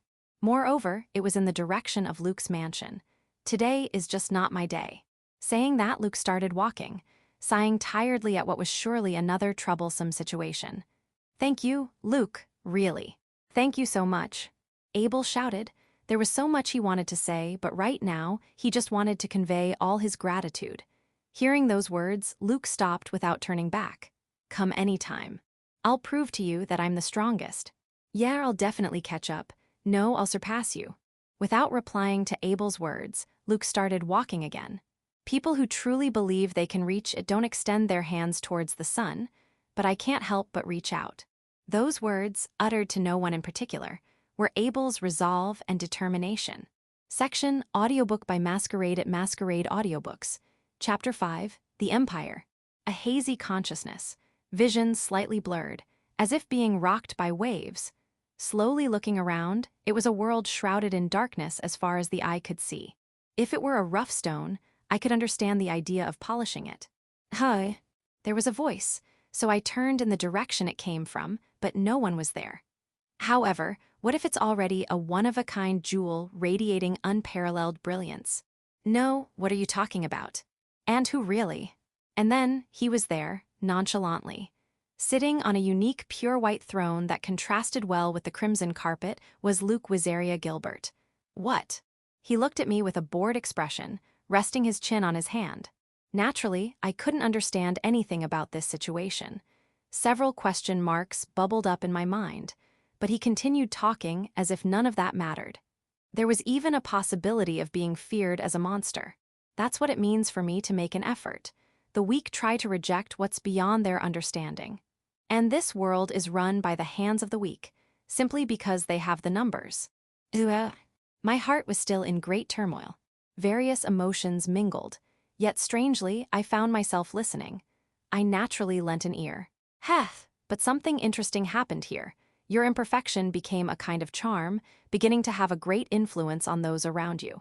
I rubbed my eyes, chewing over the facts before me countless times. No matter how much I tried to confirm it, the conclusion remained the same. This was truly the real Luke. I couldn't express it well, but I was certain. And yet, what was this strange sense of incongruity? To become a truly perfect being, even a thread of imperfection was necessary. It's quite contradictory, but this world is well designed, isn't it? I couldn't interject. There was such an inexplicable, overwhelming presence and aura that left no room for argument. Well, what needs to be done remains unchanged. I just need to make it known that I should stand at the top. No, or is it we? Section. Opening my eyes revealed a familiar ceiling. A sensation of my consciousness and body not quite connecting properly. However, I vividly remembered Luke's appearance in the dream. And for some reason, I suddenly understood the source of the incongruity I felt in the dream. It was those eyes. For an unknown reason, it was as if I wasn't being looked down upon. That deviated from my usual image of him. Was it because I was his counterpart? No, it's pointless to think about it. It was just a dream after all. Oh my, what kind of dream did you have? Half of my head was still far from awake, but I slowly sat up. I had to because there was a reason sitting nonchalantly. Alice. I no longer felt anger at her entering my room uninvited. All that remained was a sigh escaping, along with the thought of not again. I tried to chase Alice out so I could get dressed, but then I remembered something. That day if I had been late, you were going to use poison magic, weren't you? This girl had made the blunder of attempting to use magic at a party, attended by many influential nobles. Yes, that woman deserved to die for what she did. With poison, I could have killed her even if you were there, right? However, the Alice before my eyes showed no sign of remorse. In reality, thanks to Yurand, father, and the Lonsdale family name, the incident itself was absurdly dealt with. But the problem was that she had tried to use poison magic. You still can't control poison magic properly, can you? There's a possibility that many could have died. That's right, Alice couldn't handle poison magic as well as ice magic. More precisely, she couldn't adjust its power. What's worse, Alice herself couldn't neutralize the poison. Mia was there, so that wouldn't have happened. Can she neutralize even the poisons you create? I don't know. Hey. I didn't pursue Alice's hesitation any further. In the end, she had lost her cool. More importantly, why was that woman the main culprit targeting my life? Ha! Troublesome matters never end. There are endless if you look for them. But truthfully, I'm in a very good mood right now. I got up from the bed. Well, whatever. I'm going to get dressed, get out. I don't want to, I want to watch. Because today is the day we head to the Empire. Section. A few days ago, in Luke's father Claude's study, I beg of you, master. Please allow me to accompany Luke-sama to the Empire. Please, oh please. Very well. Oh how I am deeply grateful. Looking at the tearful Alfred, Claude thinks to himself, were you always like this? He's been acting strange since the ice dragon incident. Or perhaps Alfred had always been emotionally unstable and Claude just hadn't noticed. Claude's questions are endless. However, I'm counting on you to look after Luke. Even at the cost of my life. Some things remain unchanged. Alfred's eyes were the same as they had been in those days when he was feared as a demon on the battlefield. Section. Mura Holy Nation, Maydred Castle. The meeting was likely still continuing in the throne room, centered around the Holy King. Its contents can be easily imagined. It was probably about the magic superpower that had become an obstacle to their beloved country, the Kingdom of Myerstia. Magic tools and other magical technologies, warrior training, outdated discrimination against demi-humans. Though inferior in all aspects, neighboring countries were forced to flatter them solely due to the threat of overwhelming magical power. Even the Empire, while claiming to be a friendly nation, was essentially a vassal state, if one were to speak frankly. Myersja's relationship with other countries was far from good either. He thought that a world where such a country prospered should not exist. However, it was not his role to think about such matters. That's why he had left the throne room. Nicole. Regular communication with her, who had gone to Myersja, had been cut off. That was what had been reported in the previous meeting. Normally, he would want to go check on her safety immediately. But that was not allowed. As an extremely rare Oni-human hybrid, he had no blood ties with her, a human. Still, she was his sister.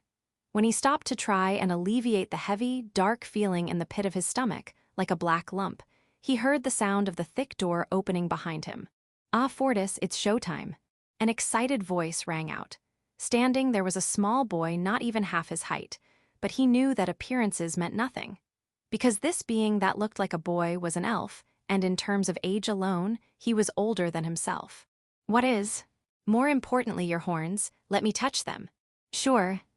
Fortis, crouched down without showing any displeasure. "Wow, they're really cool." Give me a piggyback ride." "All right." Although Fortis was slightly embarrassed at having his horns called cool, he didn't show it on his face due to his male pride. Apart from the two horns growing from his forehead and his nearly 3-meter-tall stature, there was no visible difference from humans. But even so, he would likely be denied entry to some countries. For example, in countries where discriminatory sentiments were rampant, like the Kingdom of Myerstia. "So, Kirill, what's going on?" Fortis began walking slowly while giving the piggyback ride, taking utmost care not to drop him by any chance. Actually, we're going to attack Gilbadia with the help of my friend. What? No way. Fortis's angry shout echoed.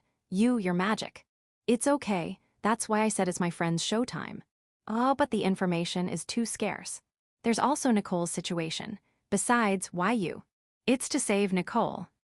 Information obtained through Nicole's regular communications. The darkness was going to the Empire to watch the Sword Saint Festival. Rationally, he understood that if they were to rescue Nicole, there would be no better opportunity than this. But understanding was all it was. It was by no means something he could approve of. This is also to gather the information we lack. Or rather, this might be the real purpose. Are there any threats or technologies other than the darkness? We underestimated them. We need to know first. Then I should go. No, that won't work. Your power is individual. It's not suited for this kind of thing. But, besides, Fortis, you're planning to go to the Empire, aren't you? How did you know that? I can tell. From his voice, it was clear. Any further questioning would be mocking the boy Kirill's resolve. Therefore, Fortis said just one thing. Make sure you come back. Yeah, don't worry, I'm strong. Section. The Empire's territory is not particularly large, but most of its cities are very prosperous and highly regarded by neighboring countries. Among them, the imperial capital Elistira is especially advanced. Particularly at this time, it's brimming with excitement to the point of being noisy. The Sword Saint Festival holds such great significance in this country, known as the Land of Knights. Naturally, many dignitaries from other countries can be seen as well. Ah, so annoying.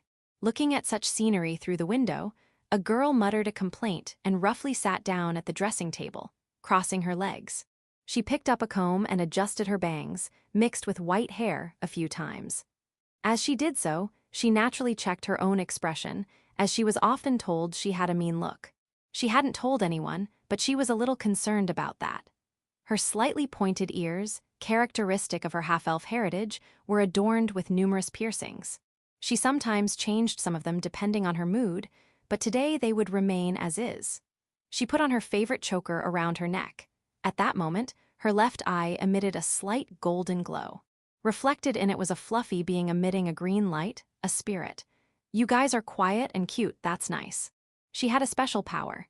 It was fundamentally different from magic or skills, truly a gift bestowed by the heavens. That was the spirit eye.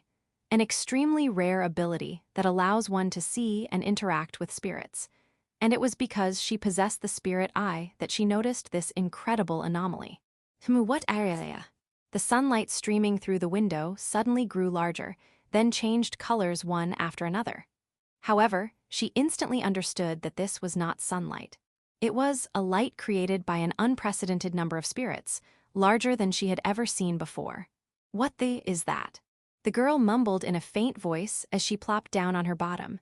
Section. There are times when I find the status of nobility troublesome, and now is precisely one of those times. Before me are the influential nobles of this country.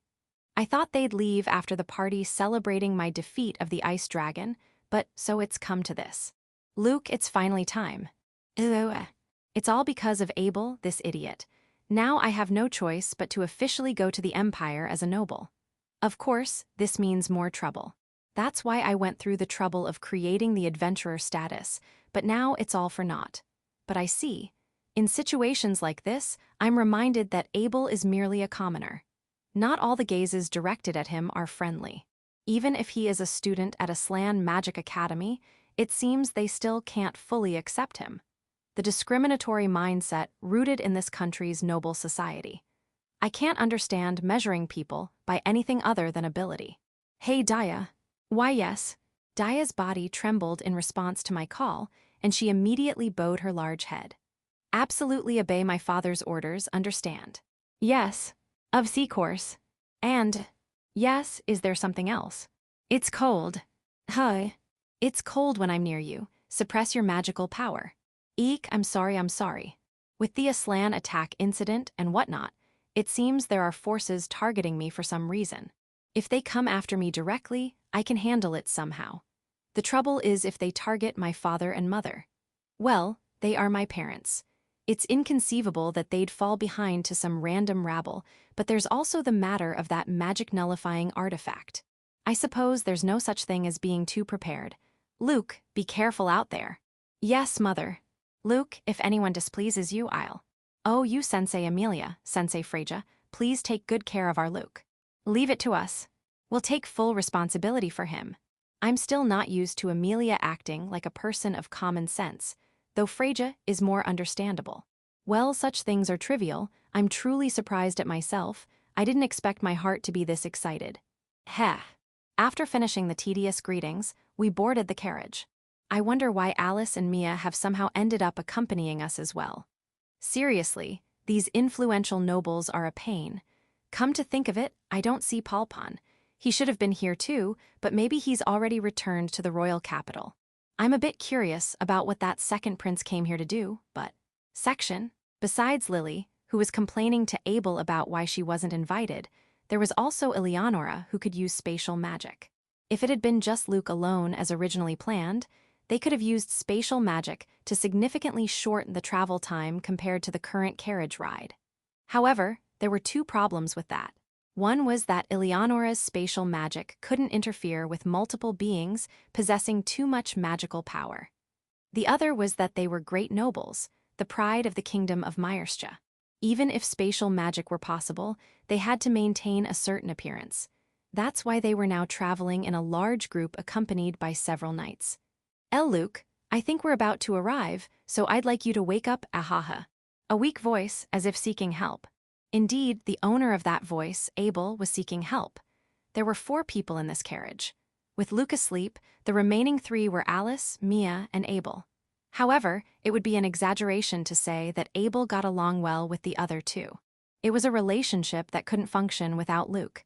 The atmosphere was so stifling that Abel felt like he was suffocating. I can't take this anymore. Luke, please wake up. Alice keeps glaring at me with a terrifying expression from time to time, and Mia's been staring at the sleeping Luke with an incredibly dangerous look on her face. Since Luke fell asleep, Abel had tried his best to break the ice. He was good at making efforts. He truly believed that no matter how high the wall, it could be overcome with effort and ingenuity. But no matter what he said, Alice would respond with, "Could you not speak to me so casually?" And Mia wouldn't respond at all, maintaining her dreamy expression. It was truly a dead end. He mentally called out to his friend Lily for help many times, but she wasn't here. He had made an effort, so now it was time for ingenuity. He switched his thinking and tried to fall asleep himself. However, he couldn't sleep at all. He was at a complete loss. What should he talk about? Should he even talk at all? What did he usually talk about with his friends? Everything became unclear, and he felt like he was wandering in darkness. It's hard to breathe. A frozen silence. He couldn't sleep, but he decided to at least close his eyes and pretend to be asleep, just as Abel made this decision. What, have we arrived already?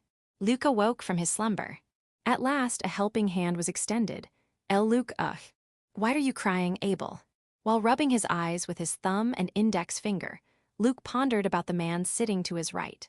From his perspective, he had no idea why Abel was looking at him with tears in his eyes, as if clinging to him. Good morning, darling. Who are you calling darling? Is there anything you want me to do for you upon waking, or anything you'd like to do? I'll grant any wish. Shut up, I don't need anything. Abel watched this scene and thought. She's so talkative. Alice suddenly became talkative. She had an "I'll kill you if you speak" aura just a moment ago. Good morning, Luke. The Mia that Abel knew was a very sensible person, and he had a strong image of her often getting into verbal arguments with Alice, who occasionally made extreme statements. However, the person in front of him now was somehow strange. It's difficult to express, but she occasionally wriggled her body, and there was something dangerous about her eyes. This is scary. Yes, Abel sensed Mia's precariousness through his honed senses as a warrior and his instincts as a living being. Nevertheless, now that Luke had woken up, a slight smile returned to Abel's face. Section. Meanwhile, in the other carriage. So, Mr. Alfred, have you ever seen Luke's magic? No, right? While Luke's swordsmanship is impressive even from my perspective, I believe we should place more emphasis on magic, don't you think? With all due respect, Lady Amelia. How well do you understand Luke's swordsmanship? As the former vice commander of the Royal Knights, I must say his talent is extraordinary. It's not just rare, there's absolutely no precedent for it. In fact, wasn't it his swordsmanship that brought down that ice dragon? Then let me speak as the current director of the Magic Research Bureau and a Magic Knight. Luke's dark magic, historically speaking. A heated debate was unfolding between Luke's sword master and magic master. Fufu, I'm glad Big Sis seems to be having fun. I'm hungry. When we arrive, I want to eat lots of sweets. Amidst all this, Freyja gazed out the window, wishing they would arrive soon. Section: Glen Empire. Compared to the kingdom of Myerstia, the empire is far inferior in terms of scale and population. However, when it comes to prosperity, it's no less impressive. Moreover, except for some trading cities like Gilbadia governed by Marquis Gilbert, the kingdom has almost no influx of talent or technology from other countries.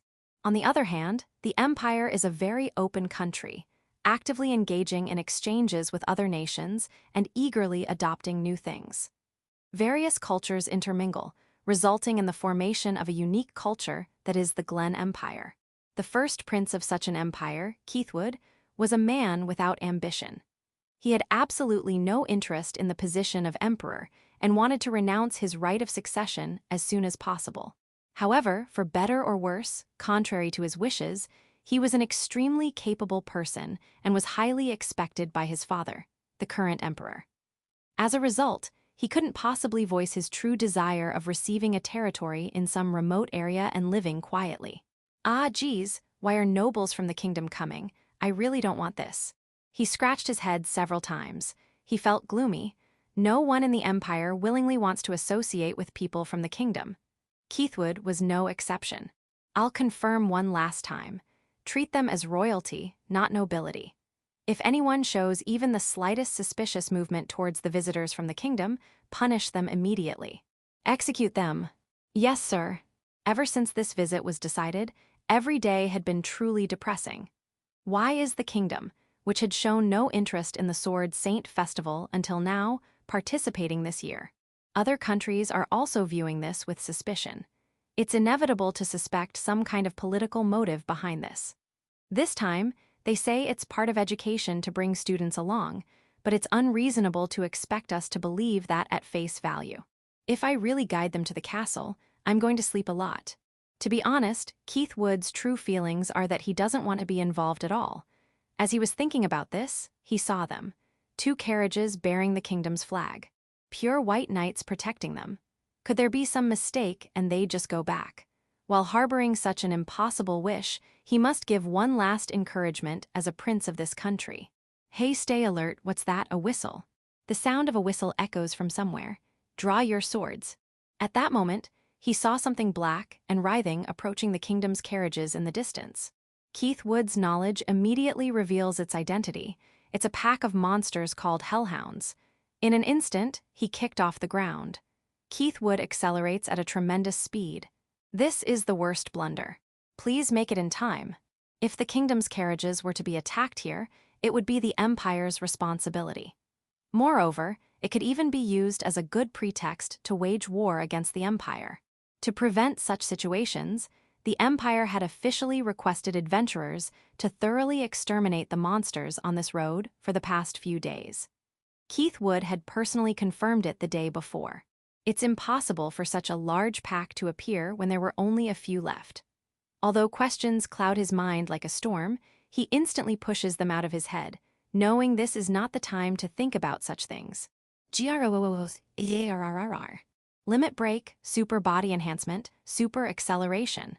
Keithwood's speed increases even further, but he knew he wouldn't make it in time. In that case, the next thing to consider is how to minimize the damage.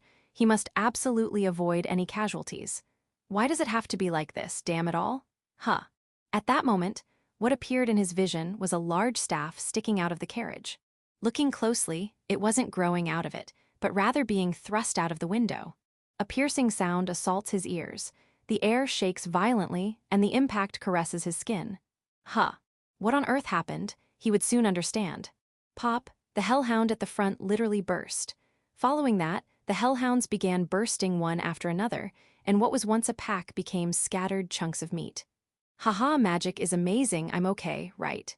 Worried that he might explode like the hellhounds, he pats his body. It seems he's all right. At that moment, sensing a presence, he looks up at the sky. Pardon me from above, I've come from the kingdom. A woman who looked very much like a magician, wearing a large pointed hat, slowly descended. It seems the visitors from the kingdom are unharmed. Wow, someone's coming down. Keith would thought with a very fuzzy head. However, what was that suddenly appearing pack of hellhounds? It feels far too unnatural. That sense of incongruity was something he couldn't shake off until the very end. Section: Sword Saint.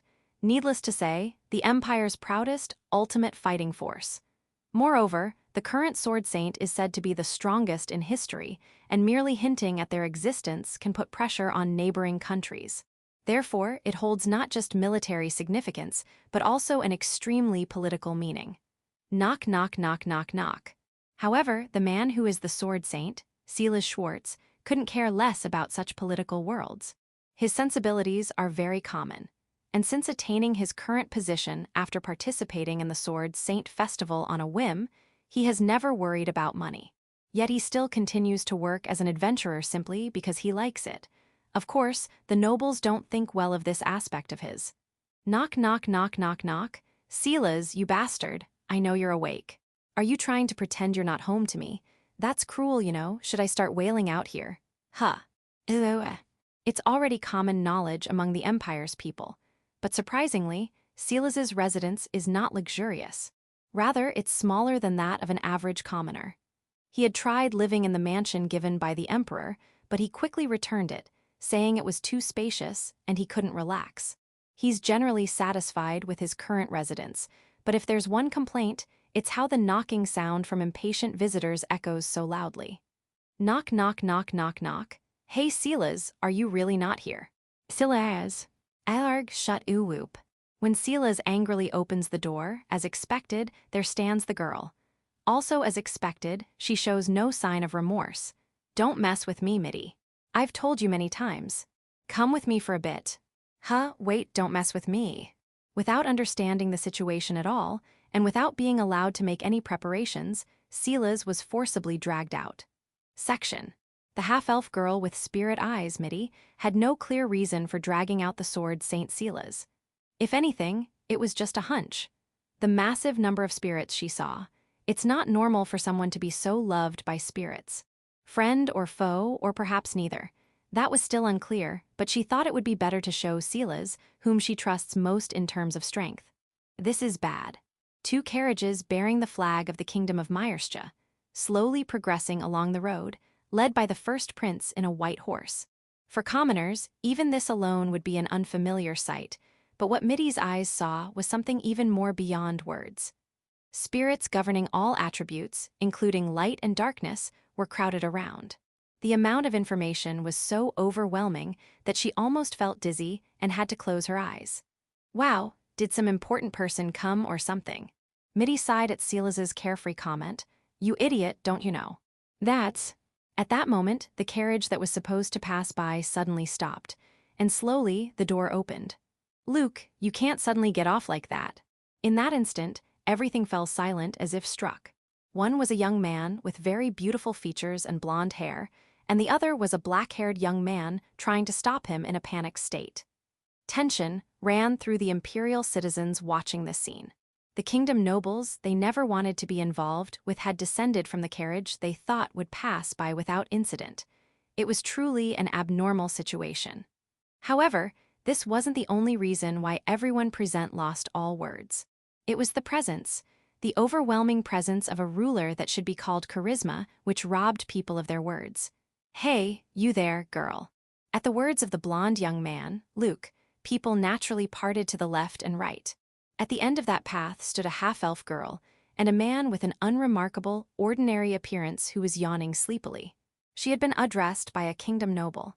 She needed to respond immediately. However, caught off guard, Midi couldn't find her voice. She still couldn't fully accept the reality she was seeing through her left eye.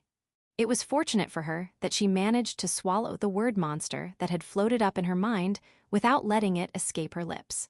Section: Oh my, if it isn't my cute little brother. It's been a while, are you well? It's been a long time, brother. Yes, I'm doing well, thank you. Kingdom of Myerstia, Royal Castle. Palpon sighed inwardly, thinking he had met an unpleasant person. However, he didn't let even a fragment of it show on his face, responding with an untroubled smile. The person standing before him now is his own elder brother and the first prince of this country, Electra Bahai Diane Myerstia. I see, that's good. Well then, come here quickly. Let this brother embrace you. Yes. Palpon accepted it without any resistance. Even with his brilliant mind, he couldn't understand this behavior and couldn't help but feel averse to it. However, he was used to it. He no longer had any emotions about it. All that remained was resignation, thinking here we go again. Ah, you smell nice. He felt a chill at the creepiness. It seems this discomfort is something he still can't get used to. However, Electra only shows this side to Palpon. Apart from that, Palpon evaluates Electra as truly befitting the word perfect. Until he knew of Luke's existence, he was convinced that his brother was the most talented person in the world. Therefore, Palpon ponders, how can he somehow use this man to make the kingdom of Myerstia better? Hey, little brother. You're not siding with the noble factions despite being royalty, are you? The words suddenly whispered in his ear, while being embraced shocked him like an electric current. However, this level of surprise doesn't even cause his breathing to falter. Brother, what on earth are you saying? Those eyes, not even trying to hide their suspicion, have not even a slight glimmer of light. They are eyes that coldly, cruelly seek the truth. The current king and their real father, Menges. Electra's intuition is so sharp that Palpon wonders if his extremely special attribute luck has been inherited in some form other than magic. Just a little, he resembles Luke. No, actually not at all, I'm sorry. For some reason, feeling like Luke might get angry at him, he apologized in his heart. Well, I just asked out of curiosity. There's no ulterior motive. But my intuition has never been wrong, so I'm a bit worried. Worried that I might have to kill my beloved brother with my own hands. That won't happen, big brother. Palpon laughed, giving what he thought was his most innocent smile. For a moment, silence dominated the scene. Right, thank goodness. Ah, come here. Electra's face burst into a smile. As Palpon was once again embraced by his brother, who was inexplicably breathing heavily, he thought to himself, indeed, this man is dangerous. If he doesn't become an ally, then at that time, it would be better if he died. Section, the ice dragon Dia, she was experiencing a strange emotion. She had been living days filled with humiliation, anger, and overwhelming fear, dominated by humans who were supposed to be inferior species, or so she thought. But the human who was her master had gone to some incomprehensible place called Empire. After a few days, how amusing it was. Even if only for a brief moment, she could forget that fear. Now, those around her were merely insignificant beings she could kill like insects with just a little exertion of power. What was there to be afraid of? She could reaffirm that she was the absolute strongest. It was literally a chance to spread her wings. However, why? Her heart, which should be joyful, felt somehow empty. Empty as if there was a hole in it. Dia didn't know the name of this emotion. Not knowing made her angry. You look lonely, Dragon-san. At that moment, a voice spoke. Slowly opening her eyes, she saw a human below. Dragons like her could hardly distinguish human appearances, but she remembered this one. It was the being called Mother. As a living creature, she probably had one too, but she didn't know about it. Don't get cocky, human. This human wasn't father. Therefore, there was no need to flatter or grovel. Right now, Dia was in a bad mood. The unknown, unpleasant emotions swirling in her heart wouldn't disappear. It was unbearably annoying. Don't speak to me so casually. I have nothing to talk about with you. Oh, come on, it won't hurt you. How many times do I have to say? Let's chat. Zahi. What's with this human? Why isn't she intimidated? Is she strong? No, that's not it. Although her magical power is on a different level compared to the trash around here, she's still just within the realm of humans. Her magic doesn't even have a color. Is she feeling safe because I can't attack? No, my dragon senses tell me it's not for such a reason. Dia became increasingly confused about the human before her. But there was one thing she could understand. It was the presence. Somehow she felt something similar to her master Luke. My name is Julia. I'm Luke's mother. Nice to meet you, Dia-chan. Shut up, I have nothing to talk about with you. Get out of my sight immediately. Finally, you're talking to me. I've been wanting to talk for so long. I've been so lonely since Luke went to the Empire. Meanwhile, that person always seems so busy, and I wanted someone to talk to. What on earth is this human? However, she said something intriguing. Lonely, you say, what is that? Just a little curious, so I might as well listen a little, that's all there is to it. Lonely? When asked directly, it's hard to explain. Well, it's like feeling sad because you can't see someone you want to see. Someone I want to see? Then you're way off the mark. I don't want to see anyone. That's a lie. I can tell just by looking at you. You want to see Luke too, don't you? What nonsense. Do you know why I've fallen to such a position? If I could, I'd tear out his guts and… That's a lie. Dia thought to herself, this human is impossible to converse with. She couldn't understand a word she was saying. First of all, how could she speak as if she saw through everything? Even in that aspect, she's just like that detestable master. Oh, that's right, I was so bored I made some cookies. I'll go get them now, wait here, Dia-chan. I don't want them, as if I could eat such things. I'll be right back. Hey, listen to me. What even are cookies? Really, what's with that human? This is annoying beyond measure. Thinking such thoughts, Dia lowered her head to the ground and closed her eyes. But for some reason, the bothersome feeling swirling in her heart had diminished a little. She suddenly opened her eyes. Raising her head, she sharpened her senses. The presence of monsters, a large number, a horde? No, it's too distorted for that. They're heading this way. But more than that, there's the presence of a dragon mixed in, equal to herself. Well, she could probably win, but many of those here would die. There's still some distance. Judging from their speed of movement, it will take a few more days before they reach here. Now, what was she told to do in situations like this? That's right, father, report to father. No, wait. This could potentially be a very serious matter. Yes, that's right. Because this is a serious matter, it would be better to report to her master Luke first rather than father. This is a sound judgment. It would be troublesome to face anger later with questions like, why didn't you report to me?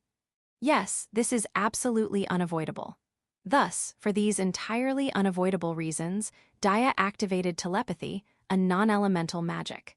Section, in the Imperial City, in a corner of the residence where the highest-ranking noble children who mainly work as servants live.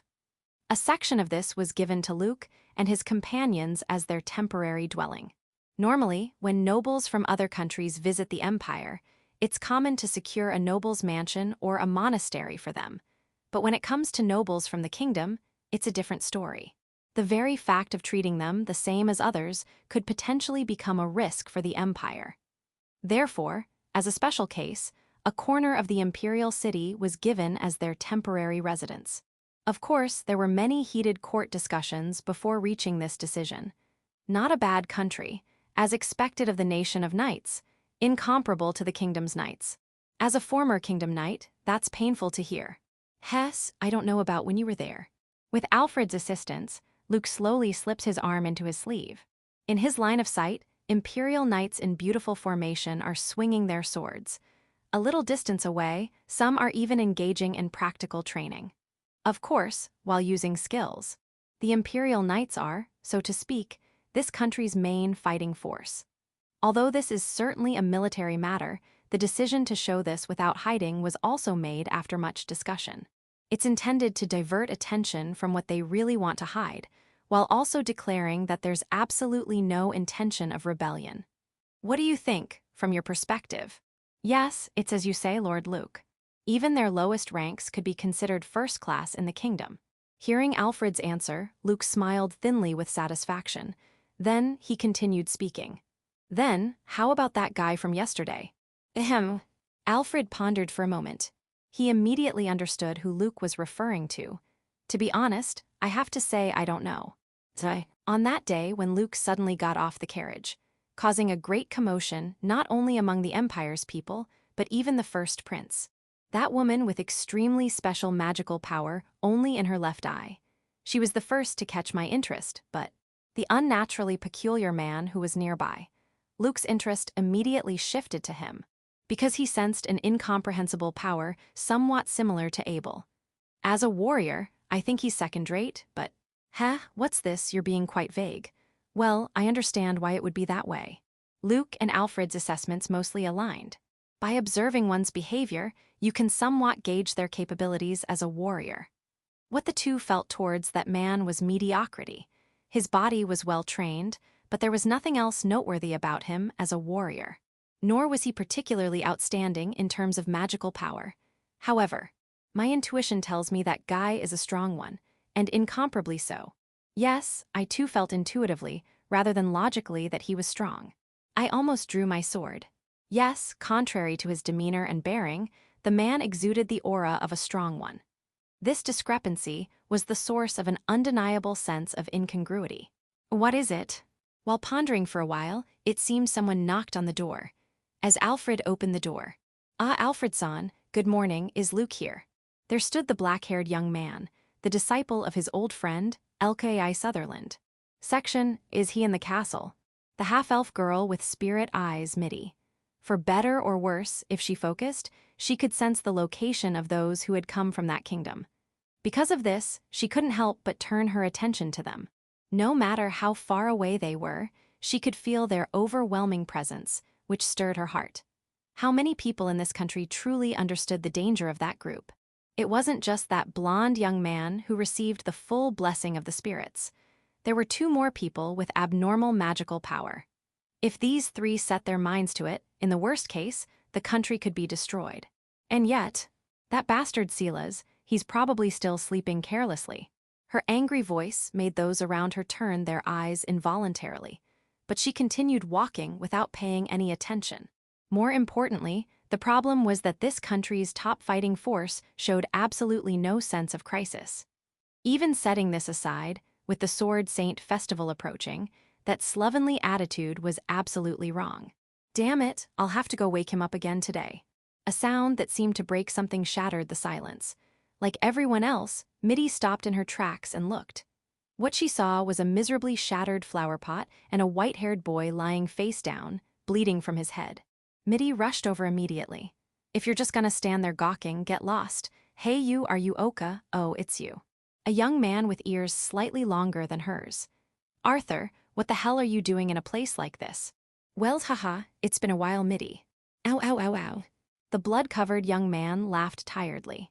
Midi, exasperated, roughly splashed a potion on his face. But she knew.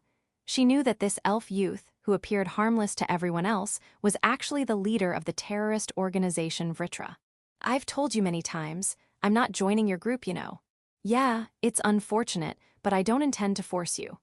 Actually, I have a different reason for coming to the imperial capital today. It's…" And so, the twisted fates continue to intertwine. There you are, half-elf woman. Why hadn't she noticed until he was so close? Though she had only heard that voice once before, Midi knew without turning around. That young man beloved by the spirits was there. Section. With his physical abilities, infiltration was all too easy. Additionally, he was equipped with various magical tools to handle any situation. No one would even be able to notice him. The imperial capital was equipped with magical weapons to prevent any external enemy from entering, but they posed no problem at all. He became invisible using a magical tool and moved to a high place, surveying the city. He activated another magical tool, and all magical power became visible. He found it. But here, a problem arose. The amount of magical power far exceeded his expectations. He couldn't interfere directly like this. Moreover, besides the person he was looking for, there were 2 others with extraordinary amounts of magical power. If that's the case, his eyes next fell upon 2 people, an elderly man who seemed to be a butler and a black-haired young man. Section. Even in peacetime, the imperial capital swirls with an almost noisy enthusiasm. It's even more so now, with the Sword Saint festival coming up tomorrow. However, in this particularly prosperous main street of the imperial capital, a slightly unusual atmosphere was floating. All the people walking on the street were walking along the side of the road, glancing sideways at something. Luke, everyone's staring at us. It's kind of unsettling. Stand tall, you're walking next to me now. Don't do anything embarrassing. But indeed, the furtive glances from this rabble are unpleasant.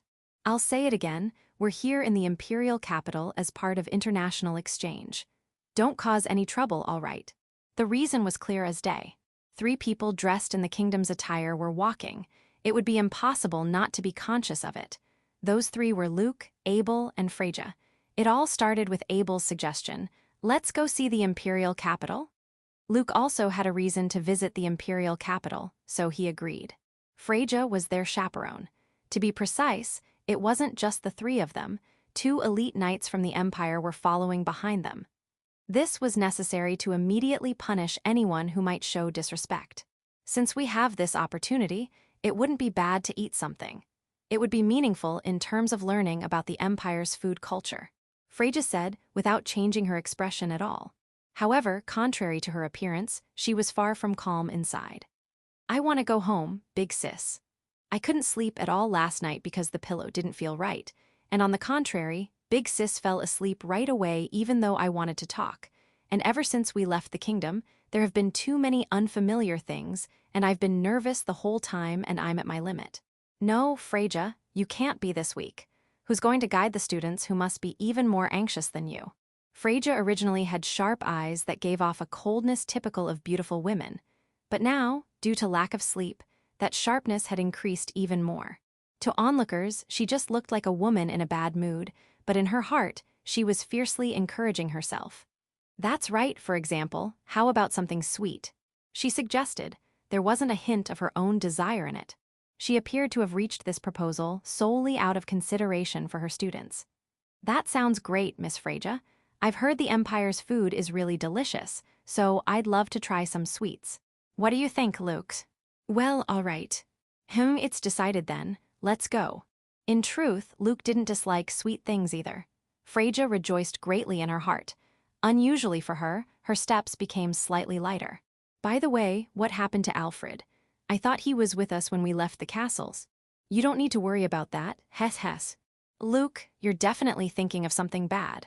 Luke responded with a smile to Abel's casual question. Abel had a bad feeling about this, but he gave up, realizing this was nothing new. Even so, Luke looked around the imperial capital. It was prosperous in every way compared to the kingdom. Of course, there was the arena, which was the main stage for the Sword Saint Festival. But art museums, theaters, and music halls were also scattered about, allowing for artistic appreciation and cultural excellence. The development of magical tools was also astonishing. A magic barrier large enough to envelop the imperial capital was deployed in the sky, and unfamiliar magical weapons were installed on top of the castle walls. It's ironic to think that the knight's country would have more advanced magical technology than Myerstia. An unpleasant feeling sprouted in Luke's heart. He couldn't accept the fact that another country was superior to his own. "I might as well become king in him. Hey, wait, Freyja. Add miss to that, what is it?" Luke suddenly changed his body's direction. An unusual tension ran through his every movement, and everyone realized. The direction Luke was heading towards was. There you are, half-elf woman. Wa Hao. A girl with special magical power residing only in her left eye, of endless interest. Luke approached her with a smile as she was terribly flustered, and then he noticed. White hair and blue eyes, an elf youth who somehow resembled Abel, covered in potion. "Hey, Gilbert. Did something happen?" "Ah, you're from that time." Freyja and Abel joined them. "And nice to meet you, people from the kingdom." The timid and remarkably spiritless young man hurriedly bowed his head. "What are you?" "Oh well, when you ask me that, my name is Arthur. As you can see, I'm an elf." The young elf gives a cautious glance, wondering if Luke knows about the kingdom's discrimination against non-humans. However, Luke's sense of unease stems from something else. Elves are known for their magical prowess. It's a well-known fact. Indeed, he can sense an immense amount of magical power from the half-elf girl. But from this elf who calls himself Arthur, Luke can't sense any magical power at all. There are always interesting folks around this woman. Well then, shall we experiment a bit? Recalling when he first met her, Luke thought to himself, "I'm Luke Wizaria Gilbert," he said, extending his hand. It was meant as a friendly handshake. Abel cried out in surprise at Luke's action, but he ignored it completely. "Ah, yes. It's a pleasure to, BWH. Arthur also reaches out to shake hands, but here another unfortunate event occurs. Somehow, he slips on a fruit peel lying at his feet and faceplants onto the ground. But for Arthur, this level of mishap is an everyday occurrence. He immediately stands up, nose bleeding. "I am so sorry, I'm Arthur Pendragon, it's nice to meet you." And so they shake hands. Luke expressionless, Arthur smiling tiredly. Yet in their minds, various emotions and thoughts are swirling. Luke wanted to know, why was this elf in front of him hiding his magical power? Perhaps he'd see something as rare as the half-elf girl. Yes, this was mere curiosity. Midi, the half-elf girl who knows Arthur's true identity, watches the two with bated breath, hoping nothing will happen. NGH. Suddenly, Arthur's face contorts slightly in pain. The cause is Luke. He directly hit Arthur with dark magic through their hands. His aim was to destroy the pendant Arthur wore. He had intuited that this pendant was how Arthur was hiding his magical power. There was no basis for this, but Luke had such an arrogant confidence in his own intuition that he didn't hesitate for even a moment. Here, Luke is also surprised. For the first time, he experiences the sensation of his all-consuming dark magic being repelled and rejected. It's somewhat similar to Yurand's, but never has it been so clearly rejected. However, since his goal wasn't to steal magic, it's not a problem. As expected, the dark magic flowing through their hands destroys the pendant. At that moment, an enormous amount of magical power bursts forth, as if a violent storm had suddenly erupted. It's enough to render Luke speechless, instilling in him a sense of danger he hadn't felt even when facing the ice dragon Dia. Right now, he's truly in mortal peril. That's the certainty he feels about the being before him. And that magical power harbored light, get away, wind barrier. The next to act was Freja. It wasn't decided that he was an enemy, but anticipating the worst-case scenario, she instantly judged that she must act as if he were. Using her wind attribute, she deployed a barrier between Arthur and Luke. Wah. Next, she used magic to ensure Luke and Abel's safety. Abel was blown away as if carried by the wind, but Luke nullified it with dark magic. "What are you doing? I told you to get away." "Don't be stupid," as if I'd run away. Dark magic overflows along with a ferocious grin. The people around also sense the danger and begin to flee in panic. The two knights standing behind Luke and the others also start running, activating every enhancement skill they have. The situation is truly on a knife's edge. But, "I'm so sorry, Yi. I don't have even the slightest intention of fighting." Arthur was on the ground, his head pressed to the floor, apologizing with all his heart and soul. Section. I wonder how far I'll be blown away. Abel, carried by the wind of Freja's magic. In truth, with his power, he could escape from this magical wind and return to Luke's side. Although Abel isn't skilled with magic, he understood that this elf called Arthur possessed tremendous power. However, he didn't get a bad feeling. Somehow, he couldn't help but think that Arthur wasn't a bad person. At least, I didn't sense any malice. It was because of Abel's experience of being exposed to many negative emotions that he could understand this. And above all, he couldn't imagine Luke being defeated by anyone. There was complete trust there. For Abel, Luke had become such a significant existence. Even so, he can't keep being carried away indefinitely. As he begins to act to return to Luke and the others. "Found you." "Hi." He was grabbed by someone, and before he could turn around, the scenery changed. Afterward, it's been a while, this is Kurayuki Yukiha. This time, the main focus was on the growth and activities of Abel, the original protagonist. I believe that, to varying degrees, every protagonist inevitably experiences convenient plot developments. This is particularly noticeable in recent light novels. Even in battle manga published in weekly shonen magazines that focus on adventure and growth, we see enemies appearing in order from weakest to strongest, or the protagonist defeating stronger opponents due to favorable ability matchups. Clearly, developments that work in the protagonist's favor do exist. I consider this to be a kind of privilege of being the protagonist. So, how about Abel in this work?